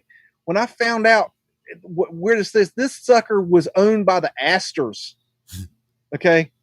This house is like famous. It's the same house they used in, what's that movie with Kristen Stewart, where they had the guy that was the gardener guy that was his house, and he was mad they were in his house. Manor. Anyways, they used that house and that same house in the movie, but that there's all these mud flooders in The Handmaid's Tale. So if you want to see a show with mud flooders, I suggest The Handmaid's Tale, and that show is totally dystopic and badass. And I know that the name Handmaid's Tale just sounds totally ridiculous, but if you read the book's amazing. But the show really is good. Yeah, show's been really good so far. I've thoroughly enjoyed it. I don't watch many shows. I watch all the fire shows. I'm a big fireman nut. I love fire engines and things like that, so I watch all the fire shows. But everything's about mask coverings now, and it's kind of getting annoying. But and they're even bringing up BLM now, and it's like, why do we need to hear about this? Doesn't have anything to do with the show, but that's just some of my stuff I like. I gotta watch mud flood. I like my stupid funny every once in a while. And John C. Riley, he's been doing this show for a few years called Check It Out with Dr. Steve Brule. Okay. Oh my God, it's so funny. He's the one with the curly hair. Yeah, he was. Yes. He did stuff with Will Ferrell there. He was in Step Brothers, Talladega Nights. Yeah. Yes. Don't He touch my cracked drum me set. up. Yeah. That- But What it's that so lady? What the funny. fucking fuck? Yeah. Yeah, that guy's really funny. You are fucking high. Yeah. That movie, I like that movie a lot, except for the ending scene at Catalina Island. That scene has always just bothered the hell out of me. It just doesn't fit the movie properly. I don't know. It just never worked for me. But yeah, that is a funny ass movie. Yeah, Definitely. they're funny together. But yeah, I'm a John C. big Reilly. movie fan too. I used to have, before I was awake, I had about a 3,000 DVD collection, and people used to come to me and to watch movie night, and I'd always pick out these really obscure badass movies nobody ever heard of, and that was kind of my thing, so I've seen so many movies. But I can't even watch a movie now. I can't sit through it. My mind gets thinking about other things, and I just can't. I just don't. I've had that trouble a lot lately. I find myself watching old movies and I'll fast forward. Yeah. All I'm doing is looking for the clues and the decode now. I can't get lost and wrapped up in the story like I used to. It has to be a real classic, old, sentimental movie for me to even sit down and finish a complete movie Something anymore. you really want to see badly. And then if it's something new, I can't tell you the number of movies I've stopped 20 minutes in, 15 minutes in, 30 in. Some I've just forced myself through in a mystery science theater kind of way just to see how bad it can really be. And it's really that bad. They're bad. It's horrible. Just total crap. That kind of leads me to talking about the music videos I do with the old films. The way that came about was that I ran into a documentary on YouTube about talking about old film and how old films were never meant to be silent. And I thought, that's interesting. And they were talking about how back when they released these movies that they would send them out to the theaters and they would send actors and scripts and music, and they would play music and they would have actors reading the parts. And it was like this whole experience. You were immersed in the sound and the visuals and it was a whole different experience. But the point I took from that was that they were never supposed to be silent, which I always thought silent films were what they are, silent, but they weren't. And I thought that was really interesting. And also, when I woke up, the MUDFLOOD started making videos, and I'm seeing these old films. And every time you look up these old films, they'll play this period 1920s music behind it, which is fine. It's great. But if the buildings were not built when they say they were built, that music doesn't go with the buildings. Okay, if the music doesn't go with the buildings, and you want to bring in the newer generations and merge it with the old world films, I figured, well, what happens if you take Slipknot and throw it on a 1900s film? And I thought, and I'm also, I know a lot about music. I'm very, very versed in music, and I know what's good, and I don't care if people like what I played. I don't give a damn. You like it, fine. If you don't, fine. There's a mute button. Hit the damn mute button. Play your own music. Okay, that's fine. I don't like country music. Okay, I hate it. I'm not gonna play country music except for Johnny Cash. Johnny Cash, country began and ended with Johnny Cash. But I don't like country music. I mean, it's all about trains and horses, and my wife left me and my dog died. I mean, it's the same damn song over and over again. I can't stand country, but not putting down country. I guess I am, but not putting them down. I just don't like country music. Okay. But then there's people that don't like jazz. I fucking love jazz. Okay. But every time I put jazz on, I don't like jazz. Why are you playing jazz? Play something besides jazz? It's horrible. It's noise. Blah, blah. They don't understand jazz. You don't understand jazz, you're not going to like it. I get that. But I'm still going to play the damn jazz if I want to. And if I want to play Slipknot, I'll play that. Matter of fact, I worked on a song last night that got blocked on YouTube. I'm going to have to put it on my off channel. And it's the actual video is up on BitChute. I'm getting ready to release it. And I'm Stuffed Beagle on BitChute, by the way. But and it's using the song called "It's Okay" by a girl named Nightbird, and she just got the golden buzzer on America's Got Talent, and she's dying of cancer. Okay, she's about to kill over, but she's got a fucking amazing voice, and her song is freaking off the hook. And I used it, and I got it on an old ass film, and it's going to be on there tonight. That's And, awesome. you know, I pick up stuff from all over the place. If it's good, I put a video out last week. It's about trying to remember it. Oh, Old Man in the Sea, and I used a song by, of all people, Paris Jackson, Michael Jackson's daughter, and girl can sing her ass off. I don't care. It's Michael Jackson's daughter. She's good. So that's interesting. I'll have to see. You know, if she's good, if okay, there's the movie about Kiss, the movie about the kids going to the Kiss concert. Detroit Rock City. There's a line that stuck with me. The girl in the car, and she's like, "Good tunes is good tunes." Mm-hmm. And I don't care who Period. said it. If it's Mozart and it sounds good and it goes with the video, I'm gonna put it with it. And I don't care if you like it. It's okay you don't like it. I'm not showing you music. I'm trying to show you some damn old ass the music is just background filler. That's it. Yeah. And you know what? I'm for your music, for classical music. I think great Lucas, site. you know about this, but I had a lady contact me behind the scenes, and this kind of really got to me. But she said that she had been trying to wake her 16-year-old daughter up to the MUDFLOOD, and she was basically not having it. And she played one of my videos that used 21 Pilots. And for the first time, her daughter sat down and watched a MUDFLOOD video. And she said, "Mom, if people made more videos like this, I would learn about the MUDFLOOD." Yep. And I told her, "Mom, well, I will do that," because that just made my day. Sure. Because that is exactly who I'm trying to reach with some of these younger songs or newer songs. You know, I don't play. Most of my audience is 40 in the 45 range, and I want to bring in the younger people because they are the future. And I'm not going to get it by playing Johnny Cash. I'm not going to get it by playing Foreigner or Beatles. I'm going to get it by playing Slipknot or something like that, or something, you know, current, MGK. I'm going to play whatever I have to play to get. I'm using everything I can. If I think it'll fit, not just because it's good, but it's got to fit. I tune into the universe. And the universe guides me through this because I can't do the shit on my own. There's no way. Either one comes to me first. It'll either be the film or it'll be the music, and I'll just focus and let the universe show me what I need to see. And I'll tell you, it'll drop things on my feed.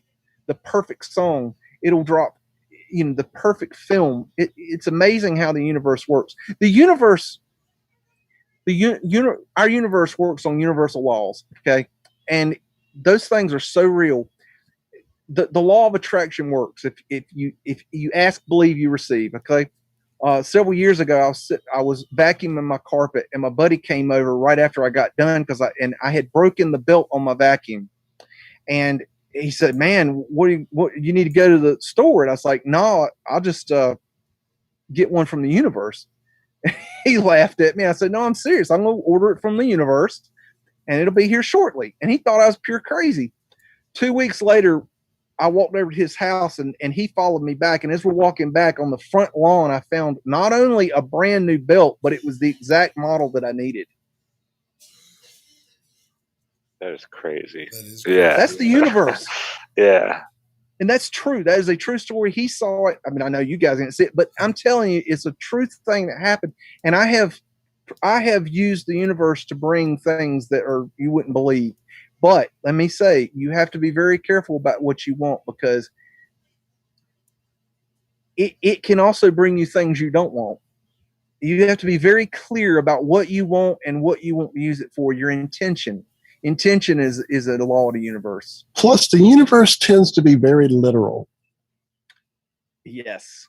very literal. So you have to also couch some of your negativity very carefully. While we all experience it and we all have to vent it, you have to be careful because sometimes the universe hears that shit and goes, "Oh, you want more of that? Okay, we got that coming for you, buddy." Absolutely. Yeah, Absolutely. Josh has a good saying about this one. I have the laws of the universe tattooed here on my arm and a flower of life in case you need that. Is it something to do about patience, Josh? And I What is the didn't one know you that always say? I didn't know when I did this, but 8 years ago, I got these tattooed on my wrist, and I later realized it's a 8-point asterisk. Nice. That's good stuff. I didn't even know. I just thought it was cool. The universe is amazing. The universe working. Yep. It absolutely works. I'm very careful about how I use it now. I have literally one time I wanted to go to a buffet. Okay, now I didn't tell you. I quit driving in 2010. That was one thing I also wanted to give up. I wanted to quit driving. I didn't want to pay for the bills of a car or the insurance or the gas or all that mess or the maintenance. I decided to quit driving. I quit driving in 2010. Haven't drove since. Okay, I get around everywhere I need to get around. It's not a problem. I love it.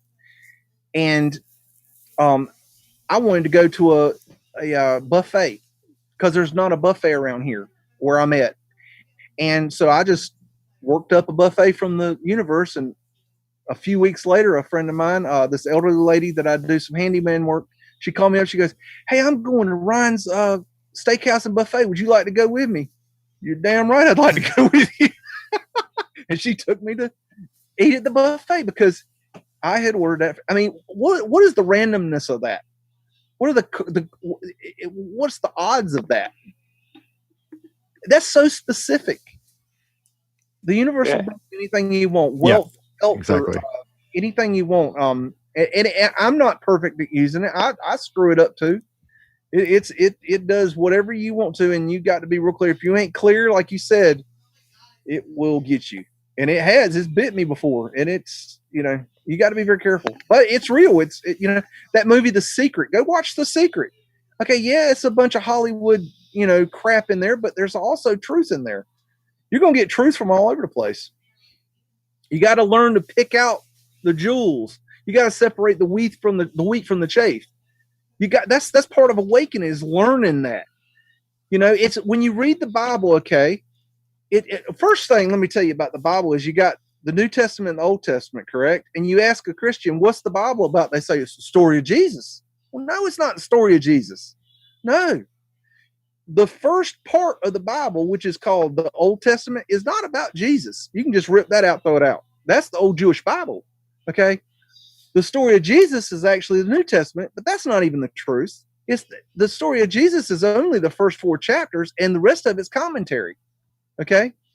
But Christians don't know this. But in the Bible is written in esoteric and exoterics. Okay. It's got, if you'll notice, Jesus he'll tell you something and then he'll explain it. And what it is he's told you in an esoteric way a lesson, and then he's telling you the exoteric. He's basically, for those that have the eye to see, he gives it to them. And then the ones that are asleep, he gives them what they need to hear. It's written in a code, and it's both. And I'm not saying that the Bible is the truth. There is truth in the Bible. There's truth in everything. I mean, go read the Quran. The Buddha had truth. The Buddha was also an idiot. There's truth in everything. There's bullshit in everything. I'm bullshit. Okay, don't believe everything I say. I'm horseshit. There's a famous. I gotta dig stuff of this stuff. I got so much stuff I gotta dig up. Jumer says in one of his books, it's in the front of one of his books. It's either Crossfire or Rule by Secrecy. Might even have been in Alien. His one on aliens is so famous. In one of his books, no, I think no. It's in Crossfire. He makes a quote, and I don't know if you know this, but Jim Mars was the only person that's ever done a college level course on the assassination of JFK. Okay. And in his book, he quoted it saying that don't believe anything anybody says about the assassination of JFK, including me. And that's truth. Because when you get into JFK, you'll realize that there are so many different theories, and a lot of them are just as plausible as others. But don't believe what I say. I'm not asking anybody to believe anything I say. I'm saying go do your own damn research. It has nothing to do with me. That's why I use what Calum Wilkinson calls my Superman persona. I use Beags and the stuffed Beagle because I don't matter as a human being. I don't want you to listen to me. I want you to just look at what I'm doing and then go think and then go research. Beags is just an imaginary figure. It's not important. I'm not important. You don't care about me. You care about the data, the information, the consciousness that's behind what I'm doing. And that's all that matters. You don't need to know me as a person. I'm probably a big asshole. That's okay. You're probably a big asshole too. But I have my good qualities. I have my bad qualities. I have my good days, my bad days. But it's the information that I want out there. I don't want riches and glory. I don't give a damn about that. That's not important. I want to wake people up. I want to help the ones that are awake. You can't wake people up, but I want to create something that when they're looking for something, that there's something there. And, you got a lot of people wanting to know, explain the mud flood and tell us exactly how it happened. We don't know. I don't know. I have no idea how this happened. How did okay. You mentioned having those videos early on that had just the thing, just the images that intrigued you and made you look. And I think the way you're doing this, man, you said it. It's already got this 16-year-old girl looking at it. And I mean, I'm a music fanatic, so I saw all the different artists, and I'm like, oh my God, I'll be lost here just clicking around to all the songs I like. So, and Blurry face, I'm all there, brother. Well, the music that I choose is not based on. It's not like these are my favorite records or what I'm doing. Sometimes I choose an individual song, but you'll also notice that I do records, entire records. Yep. The reason I'm doing that is to keep myself organized. I know a good record. When it's a good record from start to finish, I'll grab it and I'll use it, and I'll use that entire record up. But it's not that I think it's the best record in the world or anything like that. It's just a good damn record. And I think people would enjoy it. I think it will go with the music. That's all. That's all it has to do. I love channels that sit and comment on photographs. That's how I got started. Martin is that's my buddy, Martini and Rossi, and all the other great channels. We still haven't got Campbell on here yet. Still need to talk to him. Commentary, ideas, exposition. What do you think? What do I think? What does everybody think? But just seeing these images back to back to back, at some point the brain just has to go, okay, what the fuck is going on? What am I seeing here? And that self spark, that self seed is kind of where that real research starts kicking in. It's great to see somebody tell you, oh, look at this weird thing in the corner and back here and all that. Oh, I did see this. That's interesting. But for you to see it and grab it and go, oh, what the fuck's this? That's when you start digging through 8 pages of tabs and 100 other things I've got open here. So yeah, exactly. I like the approach, man. I like it a lot. I'm still, it's a work in progress. I'm learning new things I'm teaching myself to video edit right now. I don't use the best technology to do my editing because I am self-taught. When I did live production, I didn't do editing. I was an audio, video, and lighting guy. I didn't do editing. I mean, we did editing live, but that's not what I'm doing here. I'm doing non-linear editing now, and this is a whole different bag, and you have to learn that shit. It's hard. Yeah, there's not a whole lot of self-taught that comes out anything like you want. It requires courses, tutorials. I'm right there with you. I feel you, Beats. I've made some videos and they just hadn't been what I wanted. I've scrapped them. There's effects that I want to do that I hadn't figured out how to do, and I'm learning, but it's slow. It's a process. Right now I'm mainly using MS Photos to make these videos, and I don't know if you've ever used that, but it's a piece of shit. but it also keeps me locked into focus on what I'm actually doing and not have a whole bunch of effects, which I think is probably a good thing for me because I have OCD in a lot of ways, and I'm kind of a perfectionist on things. Oh, dude, you were singing my song. That's why I kind of stopped doing the video editing I was doing on our channel earlier. Of course, part of it is all the editors I used to have aren't working anymore, but yeah, it's just I get in there and it's like nitpick. Oh, I can do this 1,000 things to this one scene. Okay, let me work on that for 2 days. Oh, I can do 8,000 things with this next scene. Okay, this is going to be a month. Yeah. So yeah. it's hard to focus and let it just happen. And I'm so forgiving watching other people's videos and little faux pas and editing mistakes. And I see it, I'm like, man, whatever. And I never think about it again. It's never like I get turned off by stuff like that. I mean, we are the least professional. We are the epitome of lipstick on a turd. Yeah, well, that's the same with my videos. It's like it's about trying to get the information out rather than being a super editor or something like that. I struggle with it too. I can't stand sitting there editing. I'm like, just get it done and send it out. Lucas is the perfectionist too. Some things, yeah. I love it. I wish I get frustrated by the end of it. I'm like, just put it out there. Who cares? I'm trying to do something here. I mean, I don't like a lot of times, like when I'm doing my mudding videos where I look at the pictures, I don't know if like it's like it seems repetitive to me. Because I have a different perspective on it, but I'm trying to figure out how to make that saucier, make it better, go deeper or something. I don't know, because it seems to me it's this like I feel like I'm doing the same thing over and over again, even though it's different pictures. I want to take it to another level, but I just haven't figured out where to take it yet.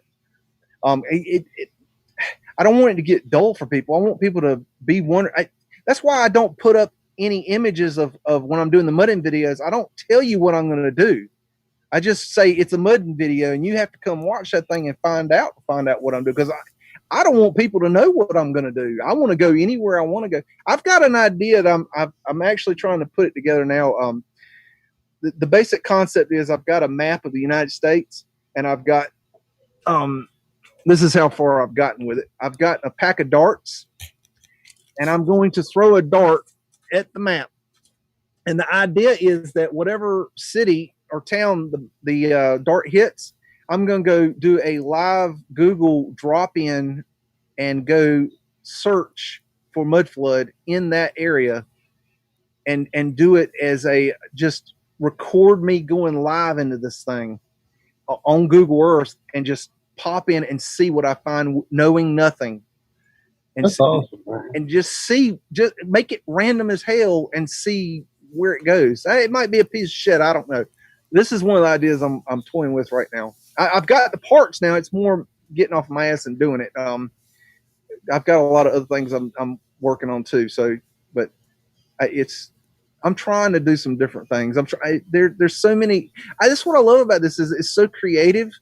I can do all these different things that are to bring to the table that I've, with all the other crap that I've researched over the years, it's all wonderful and interesting stuff, but nobody wants to hear that stuff. But people are hungry for flat earth and MUDFLOOD, man. They want that information. They want it bad. I mean, people are they're chomping at the bit. It's great. It's really, really cool. I'm very happy. I love it.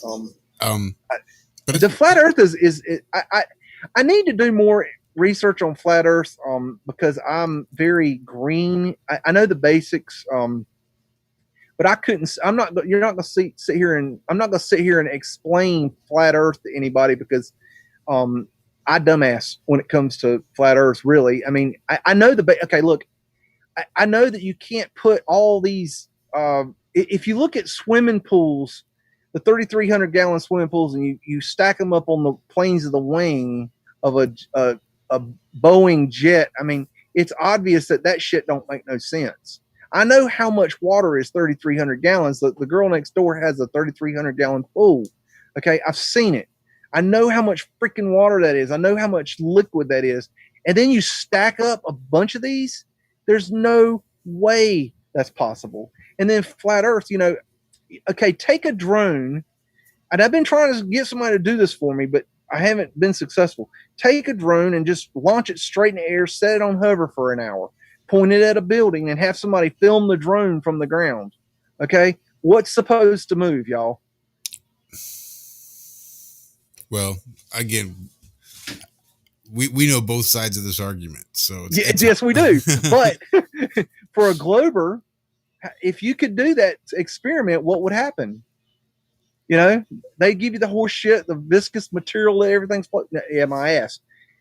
You know, something's going to move. How can you take a helicopter up and hover and then land in the same spot if the Earth is moving? You can't do it. Okay, what if you got on? Okay, you could go right now and you can schedule a flight from New York to LA, and it's going to take us. They'll say, well, it'll take 3.5 hours, and they'll say, okay, schedule a flight from LA to New York. They'll say it'll take 4 hours, whatever. I don't know if that time's right exactly, but it's close and it might be reversed. But the point is that going one way, it takes one amount of time. Coming back, it takes a little bit shorter, vice versa. And that's because of the jet stream. Okay. But it doesn't take it takes a little less time. But if the Earth was moving, it would take a lot less time. You know, and if you were going north and south, you just might as well throw it on out. These things are so simple to prove that it's not a globe. How do you not know it's not a globe? I don't know. I don't know. And I mean, I'm a layman here. You guys will know, obviously. I could see the faces of, we know more than you. I know you do. No, I'm just joking, but I know you know more than I. LC, we've had, he laughs at me when I try to figure out his theory because I'm an idiot when it comes to this stuff. But we all are struggling with LC's theory. Don't worry. I think here's what I think. I understand the basics of the LC's theory, and I'm not saying that I understand exactly his theory, but what I like about his theory is that it's a natural theory, that it's based on nature, that it's based on, you know, water and the movements of and the elements of the earth. I know that stars aren't real, you know, and I know that there's a dome. I mean, you know, we've seen the rocket hit the dome, and I mean, there is a dome. Okay, now that's another thing that I have trouble with is how is this dome working? Best I can come up with is that it's the torus field, and that it creates a hard type barrier. But I don't know if that's right. That's just kind of where my thinking is right now. But I just thought it's a heat differential, or it's created via low temperatures. So it seems like it's just a natural progress of, yeah, you lower the temperature, the gases turn to liquid and then to solid. And there you go. You got a dome constructed flat Earth. temperature. I had a big problem because all I could see in my head was a glass dome over the That's Earth. why they fed you that fake shit for 100 years, so that if we accidentally found something and like, oh, here, we got you a little pizza covered pie dish here with a that drove me nuts, man, because it was like, how in the hell could even God how could God build a glass dome over the Earth? It just didn't make no damn sense. And I had a lot of trouble with that. But then when I started understanding the torus field, and it's kind of like those prisoners at that prison. Why would you use glass in the first fucking place? It's crazy. It is crazy. It's crazy. And I think I have to tell this joke. Yesterday I was next door, and there's a 4-year-old little girl next door, and she looked at me. She's a joker. She says, Mr. John, you're crazy. And I said, oh yeah. She said, yeah, crazy like a woman.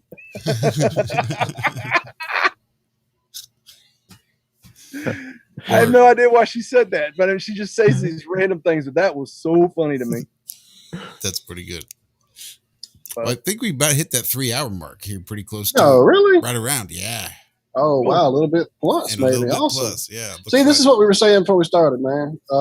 Before you know it, it happens, and that's kind of what we like here too. You were talking about that place people can find when they wake up and don't know, and who can they talk to, and all that. That's really what we've tried to be. It's a place where anyone can either come watch, hang out in the chat. We have a line we can have you call in on. You can be in this panel. It's easily done. We don't mind having anyone here.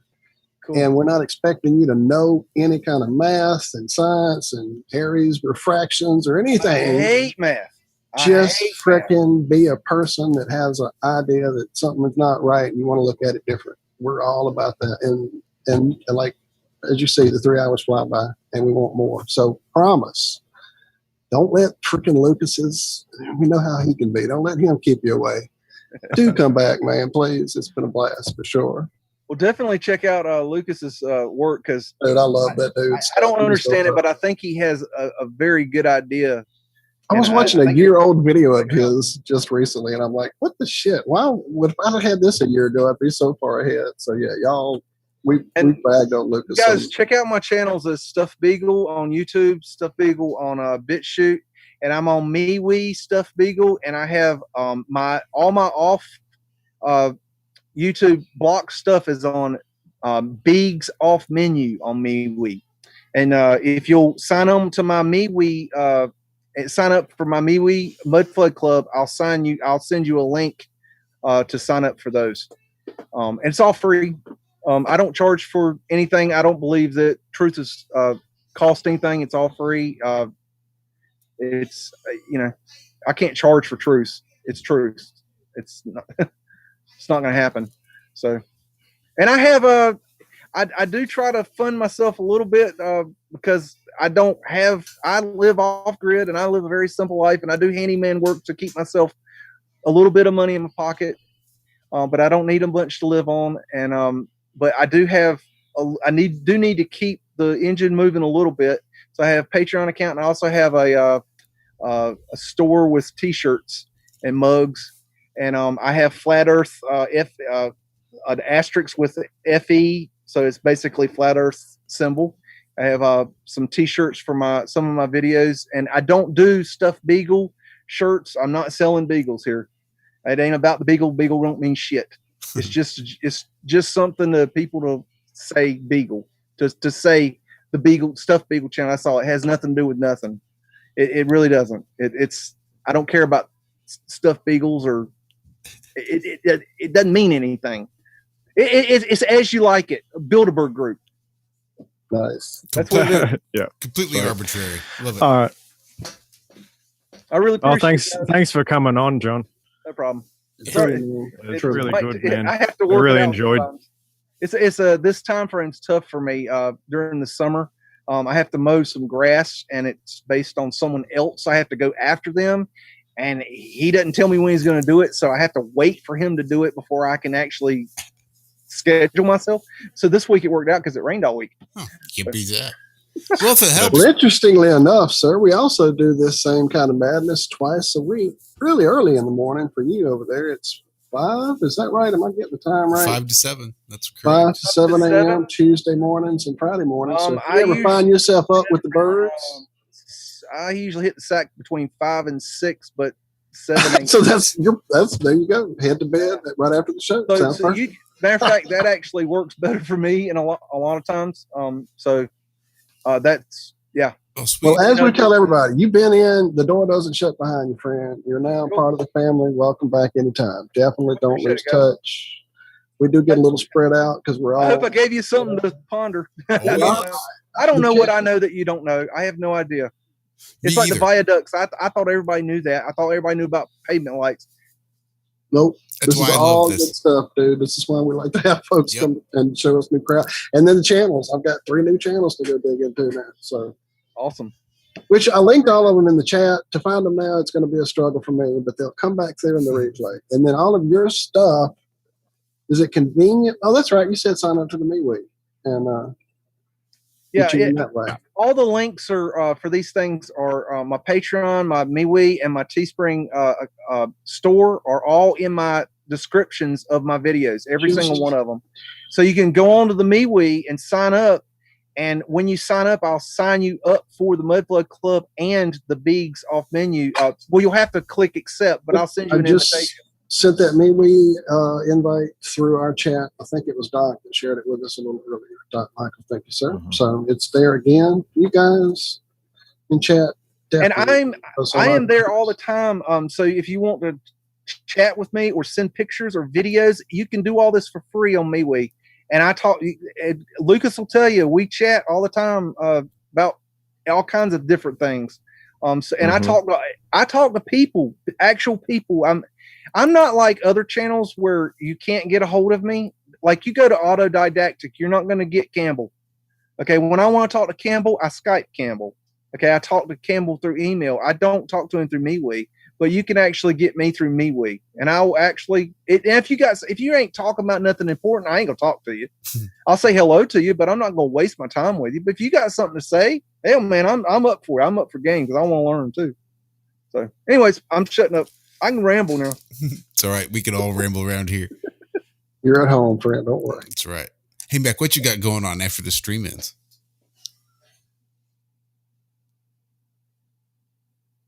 Got a stream from earlier that I'm gonna run.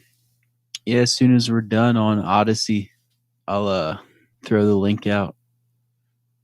Awesome. I'm pretty sure I've seen Terrestrial Mac on my MeWe. I'm not. Yeah. Or is it on YouTube? I can't remember. MeWe, yeah. Oh, MeWe. Okay. I ran into you in the Autodidactic group, and then you added me to your other ones and stuff. Cool. I remember some of the names, but I definitely remember yours. No doubt. No doubt. And I hope I talk to you. I try to talk to people. I mean, you know, sometimes I'm not on and people think I'm ignoring them, but that's not what it is. I'm just not there. But I talked to a lady from West Africa for an hour yesterday. That's awesome. And we didn't talk about anything. Just stuff, just how's the weather and like just stuff, just talking. And she was just a researcher like you guys. She just wanted to talk. Huh. That's West awesome. Africa. West Africa. Who'd have thunk it? Yeah, that's cool. Who'd have thought? Gambia. I think this is what she said, Gambia. Huh. Yeah, Gambia. I think that's where she was from. But I mean, that's so cool. What a world in which we live. It's nutty. Really neat. This is a whole new world to me. Especially 10 years off the internet. I mean, I had to learn a lot, man. There was things I didn't know had transpired on the internet that I'm learning. It's been a whole different world. But it's exciting. I don't know. You're getting in there with quite the skill set, sir. So you can thank Michelle Gibson for everything I'm doing. Somebody else we've threatened to get on here 100 times, and just I guess we don't have the right connection. She's got a huge channel going, and a lot's going on all the time. So definitely send her an email. It's one of our faults that we don't reach out enough to people when we talk about having them on. So she is on my list for damn sure. She is the one. I tell you, the reason I started making videos because she is a retired. I can't remember exactly how old she is, but she's retired, so she's in her late 60s, and she makes videos. And I said, "Oh, I can't make videos. I never made videos." And she's like, "Well, I did it."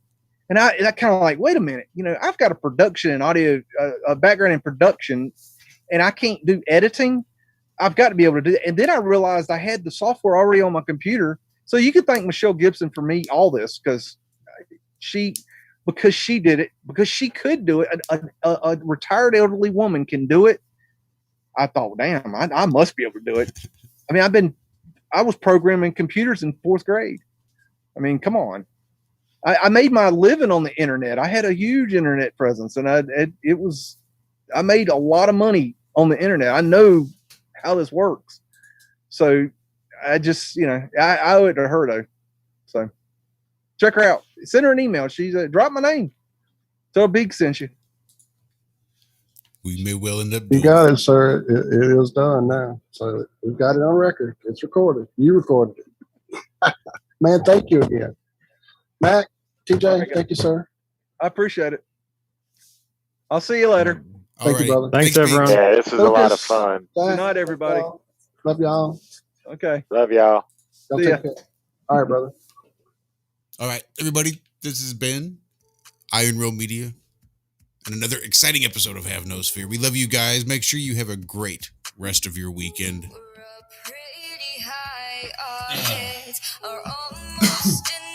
Shut up, Cheyenne. Not yet. Almost forgot. I did want to take that 30 seconds again. I'm not going to actually set a timer this time, but it just seemed like a good idea to try to get this into a habit. And that's the only way we form those neural pathways is through repetition. So I did want to take a minute and just half a minute to spend some time sending some positive energy and love out there to those people that need it. Because I know there are people suffering right now, going through some really tough times, and could use a little boost in their vibratory status. So I'm just going to take a minute, pause, and focus and send out some of those healing vibes. And again, maybe along the vein of what we did on Sunday, maybe just if you can't think of anyone specific, just that positivity, that the change that has already been made, that we just need to manifest then into reality. Spend some time doing that if you can't think of anybody specific. But yeah, lots of love and positivity. I just want to try to do this a little more often, just 30 seconds or so. Nothing spectacular.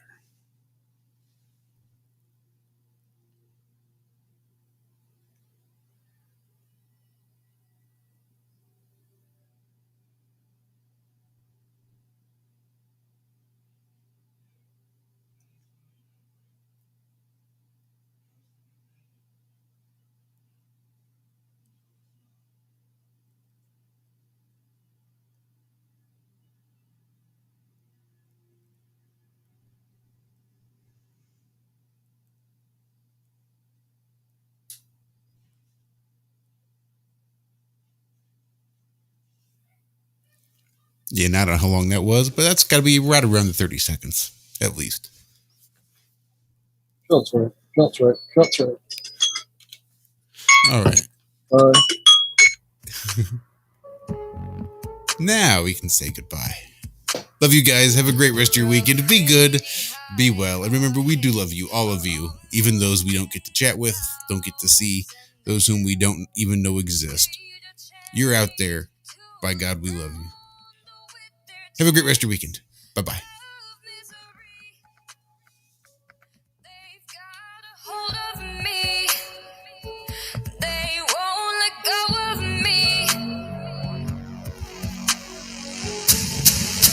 Let go of me.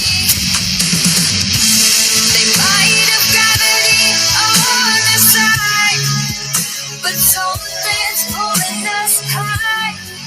Got the potential to fly.